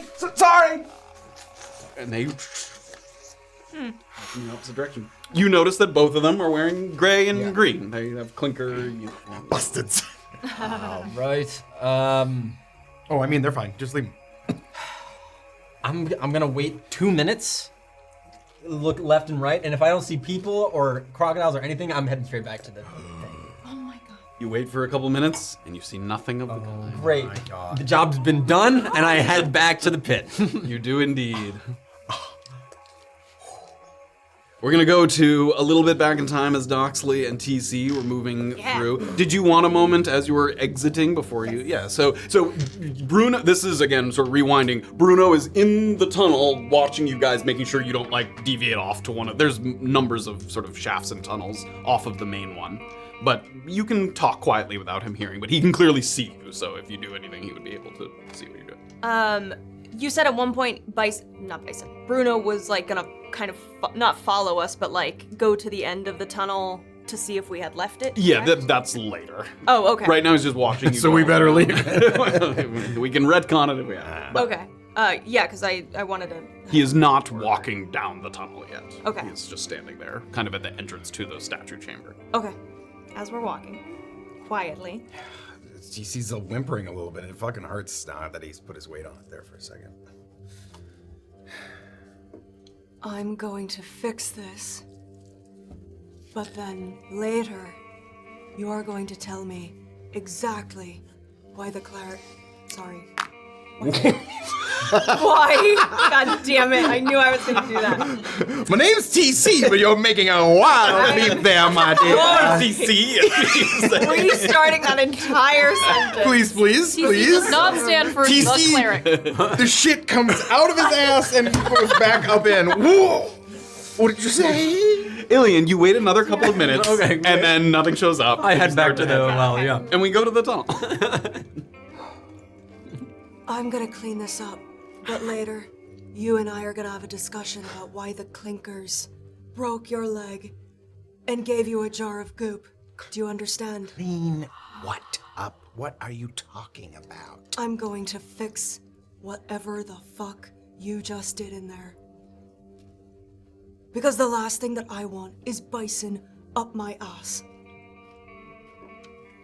You know, I was in there pulling shit out of my ass, and you seem to know more about what I was doing than I was. What are you going to clean? What are you going to fix? That's for me to worry about, TC. I told you all I was going to feign expertise to give Morna more time. You pushed too hard, TC. Oh, I guess I did. Showed your cards.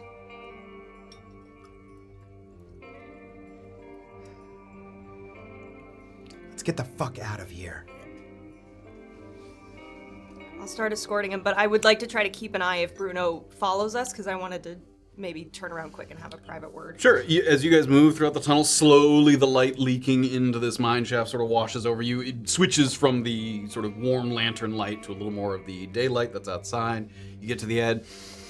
You breathe in the air of the outside. As you look around, there's nobody down here at the moment. It seems like Josie and her crew have gone back up, and you see now a little bit of what Illien saw before, which is people are almost all the way down the sort of spiral ramp, and they're carrying, they're pulling carts that have those stripped logs that they seem to be, will be using to transport the statue. As soon as they enter daylight and it hits her face, Doxley changes her expression entirely to one of severe pleasure.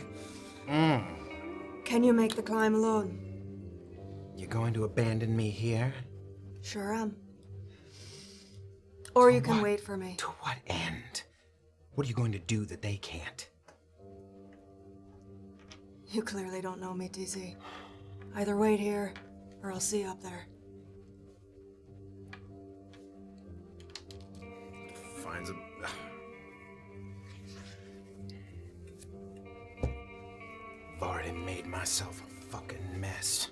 And I'll find a spot to kind of lean against the wall there. Yeah, you can lean against the wall of the pit, or there's like just as the ramp's going up, you could kind of sit on the ledge there if you wanted to do that as well. Sort of a convenient spot.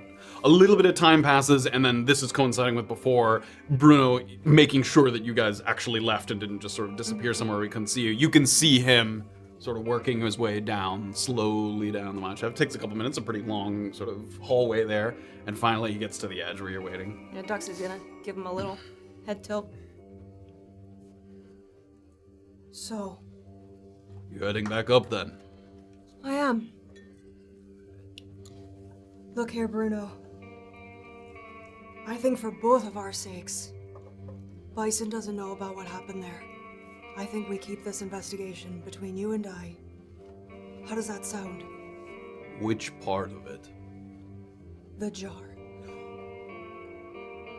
I know you're gonna go back and pick it up. And I know you're somewhat obligated to tell Bison about it. But how about you and I start a partnership?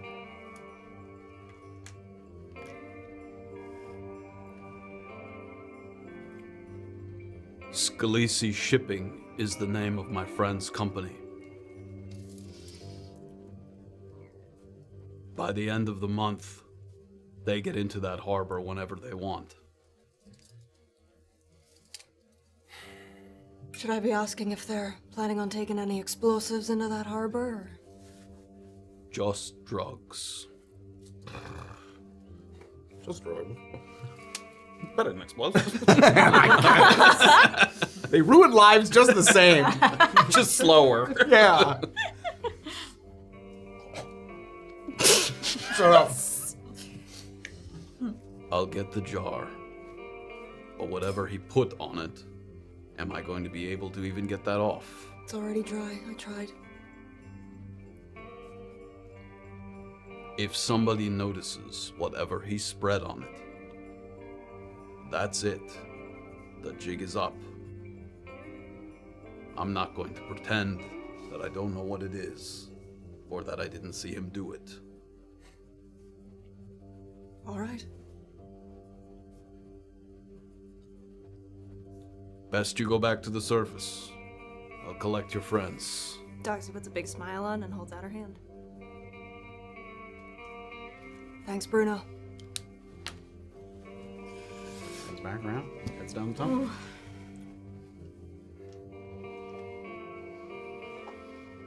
Alright, I'm gonna walk over to TC. Sitting there on the ledge of the ramp. You can talk quietly to him, but there are people coming down the ramp, like with the carts. The carts are making a decent amount of noise. Doxley holds out her hand, but not with her usual flair. Use it to get up. And she starts walking. Start heading up the ramp, spiraling back up. As you guys are heading all the way up, and as Illien's coming back into the camp, this is when Bruno has gone back, and he's now escorting kind of Morna and Kayt back through the tunnels here. I'm gonna talk to Morna, and like I'm not trying to whisper so hard that Bruno can't necessarily hear this, but I'm like, Yeah, he could be, he's a few feet in front of you, but he can definitely hear that you're talking Yeah. behind him if you talk. there are forces of protective nature, you said. Yes. So either They'd like to keep something out. Does that seem reasonable? they're protecting the statue or they're protecting themselves against the statue. I think we can honestly say we don't know. And perhaps we should not fuck with it. I don't want to fuck with it, but they're gonna fuck with it. No, Kate, just fuck me. Fuck me. Fuck me. Solutions. We will tell them what we know. But We're gonna tell them we saw a bunch of tiny little men. no, we already said that. We already said we weren't gonna say anything with it. We already said we weren't gonna say anything. We're gonna say, You're gonna let me I'm gonna put my hand over her mouth again. we're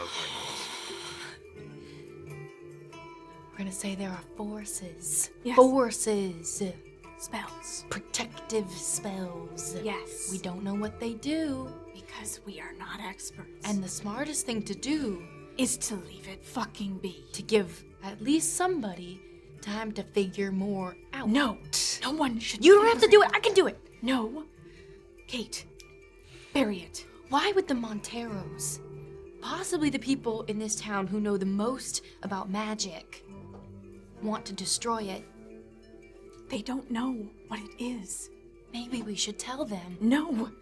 Kate, please. If this sort of thing gets into the wrong hands. I'm gonna go up and tap on Bruno's shoulder. Was the plan to remove this statue just about as soon as we were finished here? They're all set up outside, ready to go. When you came down, they were testing to make sure the crane could bear the weight. I'm gonna look at Morna and be like, should we talk to Bison? I believe that's what we're doing now. I assume he will want to hear what you have to say. Oh, Jesus Christ. That's not a person. My good friend Jesus. Jazz is crass. My old instructor. The forces of nature. Not a person. Turns and starts to walk. Maybe it's because you were so preoccupied. Jesus Christ is a very common name. Jesus Christ is my uncle. He would know what to do. I had an uncle named Jesus Christ as well. God, I wish he was alive he to was tell here. me. Oh man, he would know. He knew all kinds of stuff. Because you were so preoccupied on your way in, so focused on, whether the reality of the statue would match up to expectations. Leaving the mineshaft feels like it takes twice as long as when you entered, even though that's, it's in your head, it's not true, but just the walking, the stress of kind of what you learned and what you saw, it makes this walk feel very, very long. That little speck of light at the end of the tunnel just grows at an agonizingly slow pace.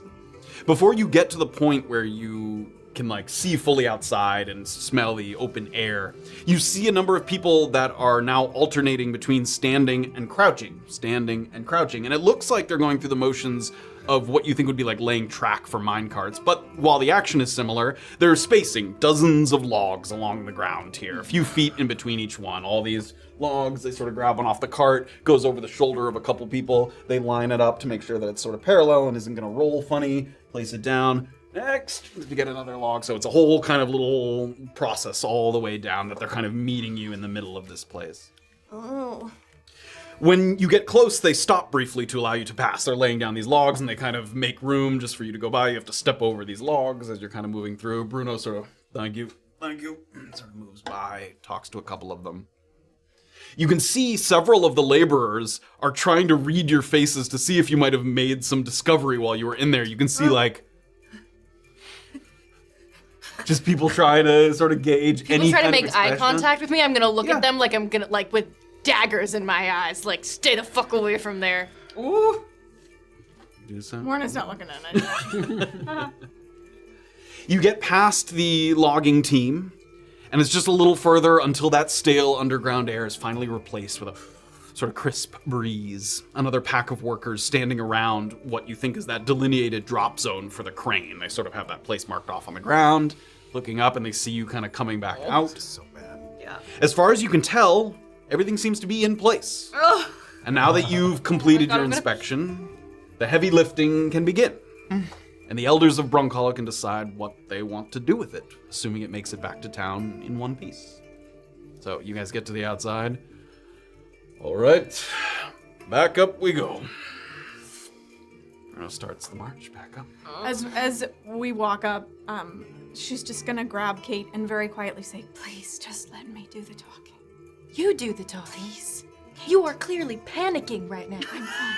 You do not look fine. Kayt, please. We need to be as honest as possible without mentioning. I will do it. Please let me do the talking. I will interject as I see fit. No. Kayt, please. I'm not gonna Trust say. me. I do not trust you. We have to say whatever we can. Let me try. You can try first. Thank you. Well, fast forward. So as you're heading up, Doxley and TC have reached to the top. And at the same time, you get to the top, and you kind of look around, and there's no Illien up here. But then you see him kind of coming in from the west a little bit. And he's got kind of a cloak draped over his armor. And he's kind of entering the dig site from that end. So you guys are kind of reaching that point about the same time-ish. Oh, we're in talking distance? You can, yeah. If you spot them, then you can head in their direction there. You're back. Is there like a pop-up tent selling cloaks near here or something? What are you doing? A pop-up tent selling crocodile trouble from Bison's. I did something for Bison, and that's it. I'm back. It's fine. It was stupid. A restful time up here, then, it seems. Are we all together right now? You guys have not gotten up first yet. So, good news? I would say the lack of news is bad. You know how see. we were worried that we wouldn't be able to give Bison any information on what we gleaned down there? We didn't really consider if we had too much information. The other two will be able to give you more details. But it seems like we've made a proper fucking mess of this thing. Okay, and where are they? The other two? They're still down there. Should be coming up soon. If we look down, I mean, do we see them maybe starting? A couple more minutes and yeah, they'll peek out. But yeah, they haven't. You guys would have gotten up there before because they stayed to look for a little bit. I need to go find Bison and just talk to him really quick about this thing. But I'm sure he'll want to talk to all of us soon. Is it good news you have for Bison? it's fucking the best news I could ever bring him. No, but seriously, is he gonna be in a good mood? Maybe. Well, no. Not talking to me, probably not. We didn't get off on a good foot when he talked to me. So, but I did what he asked, and it is done. You didn't bring up his namesake, did you? His nephew? Namesake. We were told not to talk about it, weren't we? Why he's got his name? Never the mind. nickname. The horn. Oh, no, sorry. Seem to not be following my... I just thinking about other things. Right. Should I wait to talk to Bison or prep him for you all? If you peek over, you can spot him. He stands out in a crowd, but he does look like he's currently talking to some people at the moment, maybe about, the operation that's about to begin. He is currently in a conversation with some people. Yeah, unless you're in a rush, I'm sure you'll have your turn. Yeah. Okay. I will wait with you guys. The company is welcome. So you were doing a crocodile? What? Yeah, he wanted me to go talk to some crocodiles to stop affecting his miners at a gold panning thing. There weren't any crocodiles or people. I just got shot at by some clinkers. I'm just gonna tell him I did it and be done with it. Why were clinkers shooting at you? I believe there are people actively looking for this Marcel man, and they mistook a sea elf for him. Speaking of which, you didn't happen to see while you were down there footsteps of... They said he might be in some dig sites hiding out. I don't know. Not that you can recall. That probably would have come up. I mean, there by were now. dozens Many of trails of footsteps in and out of the mine. This doesn't seem like the place you really lie low. Yeah. Honestly. Well, The paths that we took were well watched. well, I'm sure Bison will like to know the knowledge that there are clinkers in this sort of territory looking for this person. So maybe I can use that to get him on a good side of sorts. I don't know. As this conversation's happening, you see the two of them emerge. You see Bruno. They start to walk up the trail. A little more time. Finally, they get all the way up to the top, and the group finds each other again. And Bruno's sort of, I just have one more thing to take care of. Take a moment, and then we will talk to Bison, yeah? Yes. We can't let them touch that statue. Okay, can someone enlighten me on what is happening here? No, not right here. How do you suppose we do that? I have no idea, but by any means necessary. Other than sabotage. No, I will tell him what we found. Because he is such a reasonable man. And what exactly did we find? You will learn quickly. I don't want. There are so many ears and eyes all around us. You can have a quiet conversation, but there's people passing behind you, like, constantly, like, people walking to and from. People aren't, like, eavesdropping, but people within earshot. Just please limit the number of people. I will tell you all, I promise. There is a very high chance that something completely out of our control happens when they try to remove that statue. Maybe nothing bad happens, maybe something unbelievably bad happens. Yes. I would prefer not to be anywhere near here. Like meteors from the sky bad? Oh God, is that a possibility? What do you know about meteors from the sky? It was, people are betting on what's gonna happen. Oh my God. Morna's like, no. I was thinking more like fire from the ground. No, this is just what people are theorizing. I was talking to them. I can go speak to Bison now if you guys want to No, find just fucking stay, everyone. God damn it. How close are we to this crane at this point? I mean, if you circle around the pit 70, 80 feet, I mean... Who has the best relationship with Bison? None of us. Relationship? Dang it! I think... Who here has been insulted by him the fewest times? I think I can get him on a decently ready to talk to you guys side if I just go. I just did a job for him briefly while you were down there, so...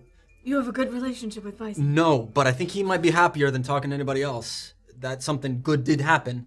Don't we ever assume that Bison's just gonna shit all over us no matter how we prep him or cuddle up to him? That's how I'm feeling. That's how I'm feeling. What's the problem then? He's gonna be fucking pissed no matter what, so let's not try to be all diplomatic about it, yeah? Correct. Let's just shut the fuck up. And yeah. Are we considering sabotaging this operation? I am considering it. No.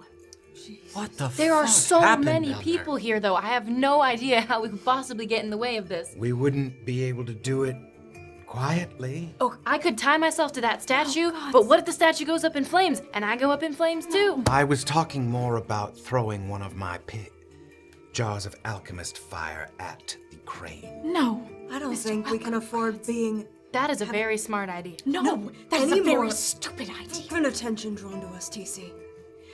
I will tell him what we found, and it will be enough to give him pause. I assure you. Ideal Hope you are right. outcome? We get a delay. No, ideal outcome is they bury everything beneath the ground. Okay, I'm thinking realistically. All right. The entire town of elders has voted on this. Bison probably doesn't even have the authority to make the decision himself. Precisely, so we get a delay, so we can present the new information to the town elders and they can vote again. Oh, God. Bison did threaten while you were down there to bury you all if I didn't do whatever. So I don't think it's completely out of the realm of possibilities if he doesn't care. His fucking mind. He'll do with it what he will. Fine. As you look over, seems that Bison's broken off from whatever group he was speaking with. Fuck.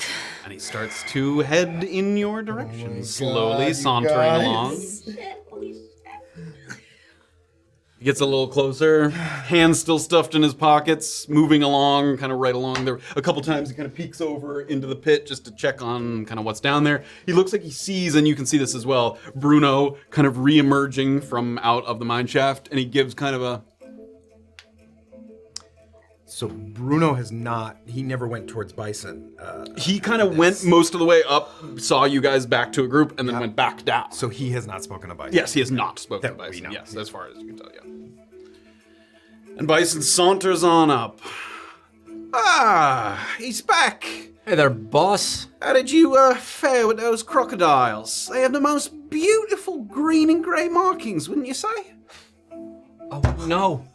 But there's no crocodiles there. There's no people there. But Such a pity. what I do think would be helpful for you to know, there are clinkers skulking about, looking for a runaway whatever. Said they might be hiding in one of your digs, and I don't know how much you care about the clinker relationship, but I'd be happy to give that information over to you. I appreciate that.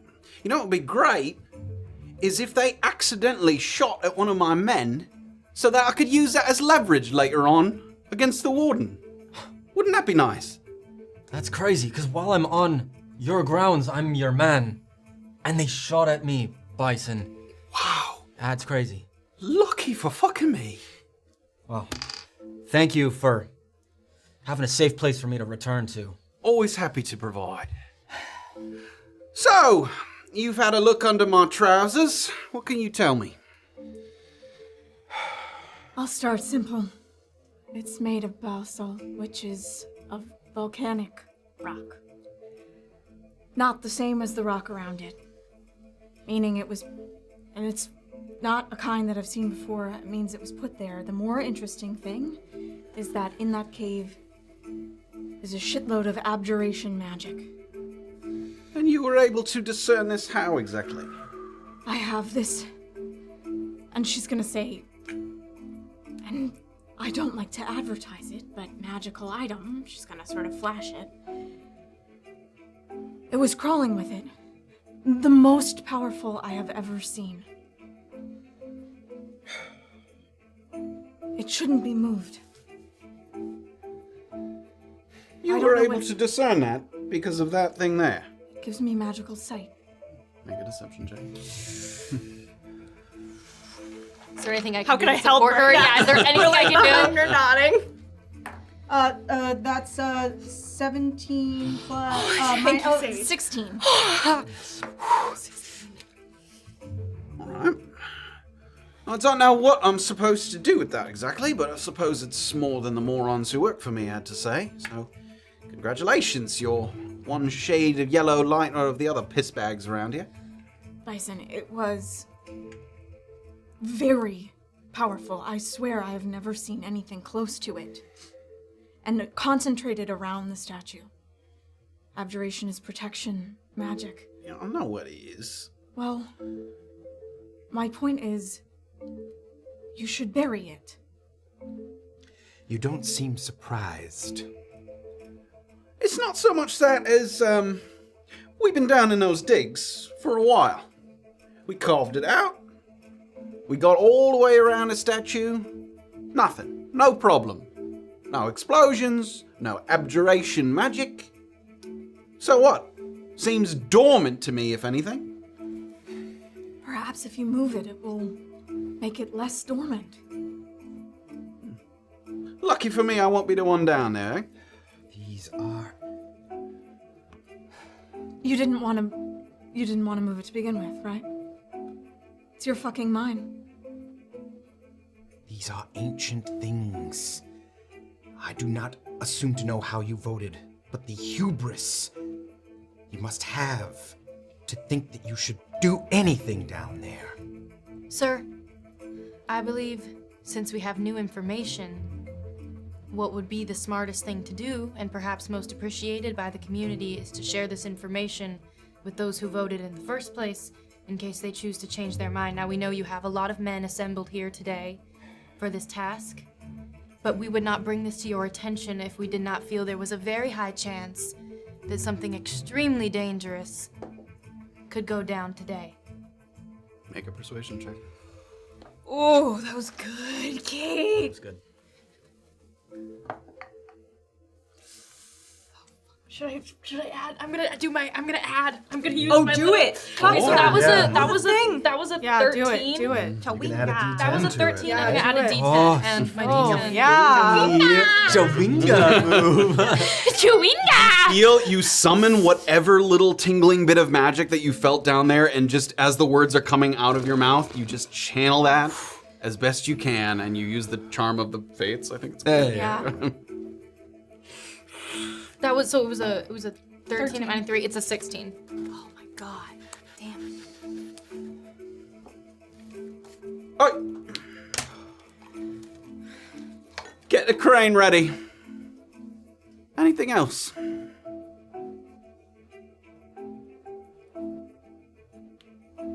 I'm gonna take my hat off and like hold it to my chest. Look, I won't say that this hasn't been helpful, enlightening, if nothing else. But we're taking that fucking thing out of there. Aren't you worried? Aren't you worried? Doesn't it feel like it's connected to what makes this place? This place. Can I let you in on a wee bit of secret? I don't think the statue has anything to do with it. And I kind of like the idea of digging it up so that everybody else can see.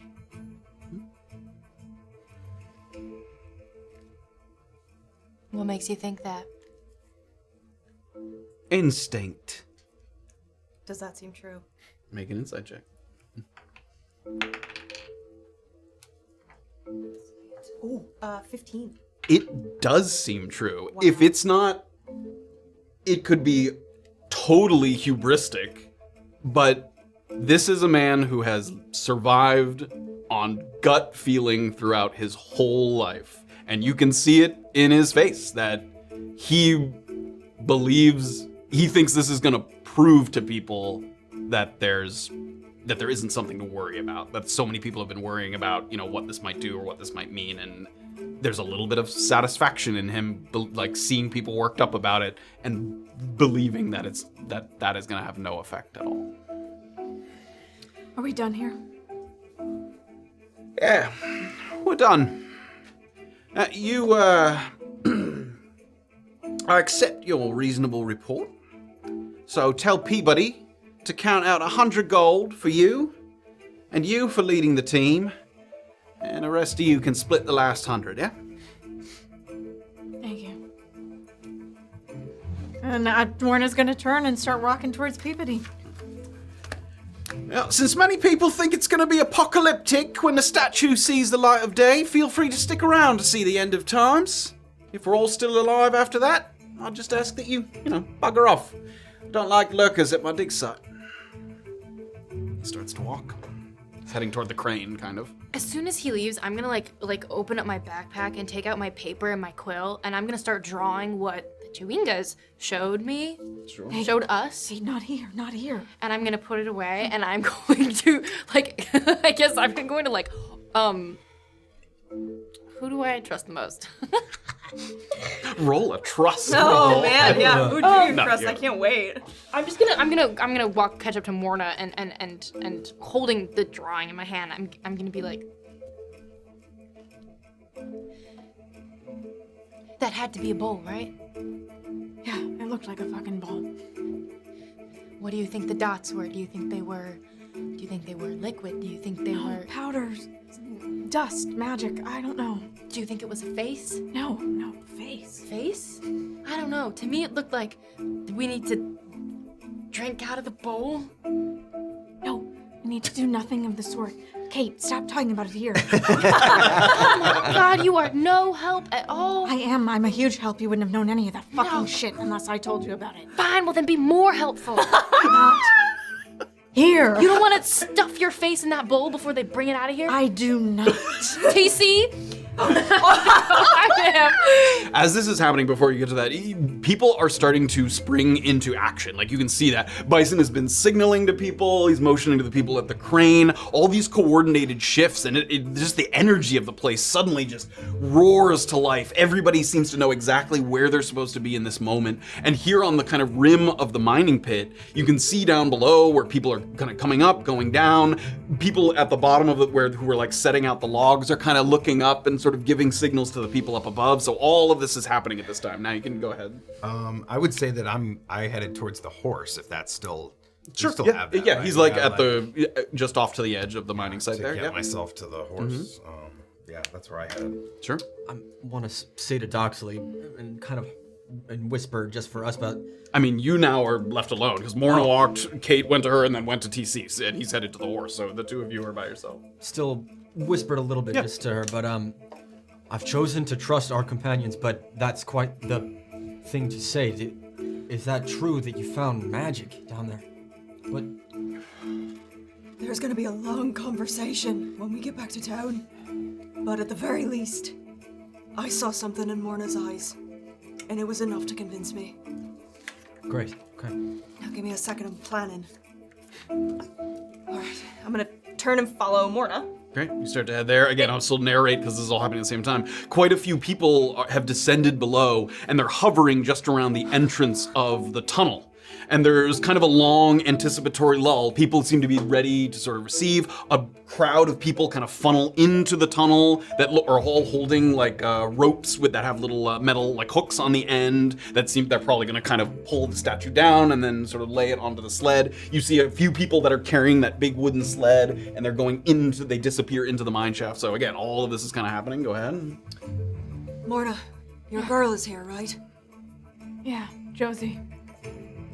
Are you gonna tell her to get the fuck away from this place? The magic wasn't on the statue. But, yeah, get the gold, I guess. I'm gonna look and see if I can find Josie. She's over at the crane. Okay, I'm gonna go over to her. Right? There's a crowd of people that she's ordering. She's like, couple of people in the wheel. I need someone up on top with the lever. Get ready. She's sort of ordering people around, moving around. I'm busy right now. Real quick. Bring that up there. Pull the rope. Be careful. There's a lot of arcane shit down there. Give me a persuasion check with advantage. Oh, yes. She's scared. She's scared. Oh, with advantage. Okay. That's 19. Oh. What did you see, Morna? Not the statue itself. All around it is protection magic. Don't go down there. Or send your people. Just be fucking careful, okay? I'll make sure it's Bisons that go in there. Yeah. He won't listen to me. He doesn't listen to anyone. Just be careful. You gonna stick around to see it out? No. Not if I can persuade my companions to get the fuck out. Good luck. You too. All right, get off there. I'm coming up. She sort of climbs up on a little mini staircase to get up to one of the parts of the crane there. Let's run over to TC. Yep, head over to TC. Paper folded, drawing folded in half, so it's just the circle and the triangle. Sure, I'm gonna you shove see this that? in his face and What go, are you so what the hell excited does this about?" look like to you? Fucking Look at it. A child's drawing. What do you want from me? Use your artistic mind. What does it look like to you? The top view of Bison pissing into a... I don't know. You should get Wait, on that wait. horse. I am. I'm like He's in the struggling, middle but of he's in the middle of it. I'm gonna help getting him up. up. Okay, yeah, you can help him up into the side. I'm gonna go, Daisy, you gotta get out of here. Honestly, I for one am curious about what will happen here. Then I'll take the horse. Please don't.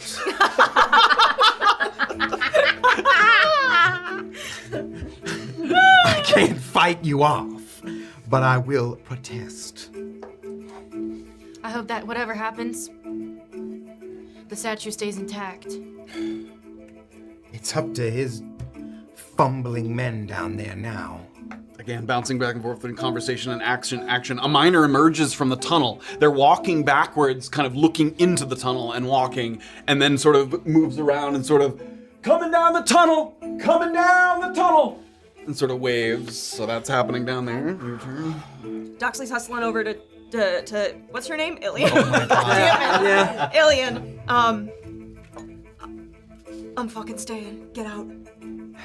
No, if something bad happens, there's people who are gonna be hurt and need help. Then at least give yourself a fucking distance. I'm gonna back up 10 feet behind Doxley and wait right there. You are just... God! I mean, we're near enough that I see that it looks like they're posting up. Oh God, I'm gonna go over to Doxley and just be like, we need to get the fuck out of here. We need to be on standby. For what? To save these fools who don't deserve our saving? Let's get the fuck out of Don't here. deserve our saving. That's something coming from you, Morna. I'm gonna canter over on the horse. Yeah, you have to be the horse is a little trepidatious because they're near the Okay. edge so that Oh, they can see Jesus. down. Not like literally, yeah. but they want to be able to see into the pit, so you have to be kind of close to the edge. I imagine you're as... I'm gonna look at Doxley here. I imagine you're as curious as I am. Do we keep a perimeter here and watch the fireworks if they come? at least be further from the edge. With the ability to run if we need to. I'm gonna go find Peabody and get the fucking gold. Can you get it for me Practical as too? ever. Yeah, bitch. Great, thank you. Sure, Bison had motioned to him when he said that, so you were able to locate him, and he hands over the gold to you. I mean, so 300. I mean, that is up for dispersal. Okay. Seeing Morna having gone over there, I'm gonna go return the cloak really quick and then go. Sure. No holes. Wait, is there holes? He takes it, and he's actually like a little surprised that you returned it. Nice. Yeah. Stay safe. Head back 10 feet behind Doxley. All right. Doxley's going to try to position herself so that she is opposite of the tunnel. Like, Great. literally the furthest distance. And like, it also gives you the best view of the tunnel just by being on that sort of end of the pit there. and if you look closely at her, she's got the posture of somebody who is like ready to fucking dash away from what's about to happen. I'll kind of follow her, like keeping a distance from the edge and like. You're able to keep a little more distance and still see because you're up a little higher on the horse. It's not. I'm gonna find the tallest tree, Okay. further back from Sure. everybody. Like Kayt kind of disappears and you lose track of her, and then you see like some branches rustling in a nearby Yeah. tree there. yeah. As this is happening, that person that was sort of waving once again kind of rears back. She's coming out! She's coming out! Illien, if I raise my hand, you fucking run. I'm on it. Everybody's sort of perched. Morna, where were you? You think you were the only one who I'm did gonna sort of post up by Illien, I guess. this? Okay. I'm gonna take a minute here. My hand that I had the stuff on. It's at this point either come off or evaporated. It has done neither. It's kind of like tacky, like it is dried, and it just makes your hand feel a little like it doesn't hurt. It's just like a little, tacky, like it's sort of sticky a little. Like if you close your fist, you can open it, but it feels a little sticky. Like it just is kind of lingering on your skin. Try to rub it off on my. As you kind of rub on your pants, it kind of comes off in little clumps, almost like glue. Like if you rub your hands together when you have glue on it, and it comes off in little. Any like looking at the little pieces, do I get any sense I think of? I already had you try to identify what it was, and you didn't recognize it. Well, I'll keep a few of those little clumps. Then. Okay. Like, Sure. Yeah. A little more time passes. Here she comes! Get ready. And at this point, you can see Josie, who went up kind of a little staircase so she had a view. You see her make this motion, and the people in the crane start to. And it's lowering the sort of rope and sort of weighted end on it there. The noise of the crane kind of coming down. You start to see the base of the statue. Doxley can kind of see it first. You're a little closer to the edge. The base of the statue appears first. And as soon as it does, and in addition to the person that was just yelling from down below, anyone who wasn't already like perched on the edge is hurrying over. Like people are sort of waiting and seeing. Illien, you can look around and you see that guy that you spoke to who's sort of waiting nervously by the edge. People all looking down into the pit. The base emerges. Several pairs of nervous eyes try to oh so subtly kind of peer up towards the sky as if the heavens are about to break open. Like you can see some people just waiting to see if anything happens. where's Bison at this point? He's over near the crane, but near the edge of the pit. Yeah, he's like looking down, Yeah. and he has the crane right over his right shoulder. After the base, the legs are next. You see them slowly emerge. It's on the sled, sort of bouncing along each log. The base is out. The waist is next. The shoulders of the statue. Almost at the head. And finally, you're seeing the last part of it. There is no head. The last part of it is that arm and then the bowl on the end. The bowl outstretched, and finally, it's moving along the sled. From a distance, the whole process is a little sort of. It looks silly just because it looks like a person that's sort of emerging from the mine there. It's almost like a bartender dragging an unconscious drunk out from under the table as they have their hand kind of up in the air. And the last thing that comes out is that piece of the bowl. And that's where we're gonna end. You bastard! I never once thought we would see it tonight. I was like, no, we're screwed. We're not gonna see it. Oh my god. Oh my god. I don't feel good. It's just gonna be. I don't feel good. It's gonna be nothing. I'm Maybe calling it right now. I hope that the gel worked. I hope that whatever that lube was. Sure. Are you serious? Are you on? You want What is happening? You want the cleric to win? No, but like if it's gonna prevent the figured the lube was to keep the abjuration magic off of the statue. Stop calling it lube. The lube. TC's It was to lube it up so it could escape. You know? You think that the cleric wants that thing out of there? Yeah. Well, this is for Nostrils. This sounds like a great Thank you all so much for joining us. Holy balls. Jesus Christ. I needed like a drink and a Monster Energy drink at the same time. My brain is wrinkled. A I'm so lot. smooth. Smooth brain TC. So much to discuss. Once again, tonight is Notch and Soda, which we're going to have a little chat after the episode. We'll answer questions. We'll talk about theories. We have a few questions from like YouTube and the Discord and stuff. It's subscriber only. A lot of people I know got gifted subs. Stick around, say hi, hang out. And then, once again, we take like a little break. We're just going to get up and grab a drink and come back.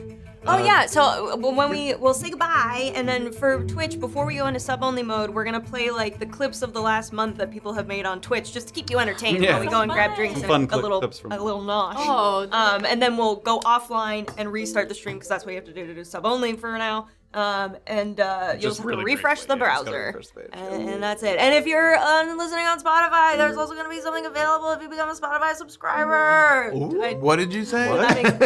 You mumbled a little bit. Available? Oh yeah, like if you subscribe on Spotify, and you'll get the episode for free because we're not running ads on Spotify anymore. Boom. Huge. Here we go. Yeah.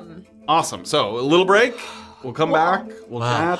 And we'll see you guys there. Yeah, and again, we're just off for a blip, so you just got to refresh the page once the subscriber opens. But enjoy some clips for now. Yeah, enjoy the funnies. Yeah, Enjoy it the was so funny. funny. Yeah, this show is hilarious. I know. Silly goofy time. This episode was something. This episode. All right, goodbye. Okay, we see you Bye. soon. See you guys soon. Bye.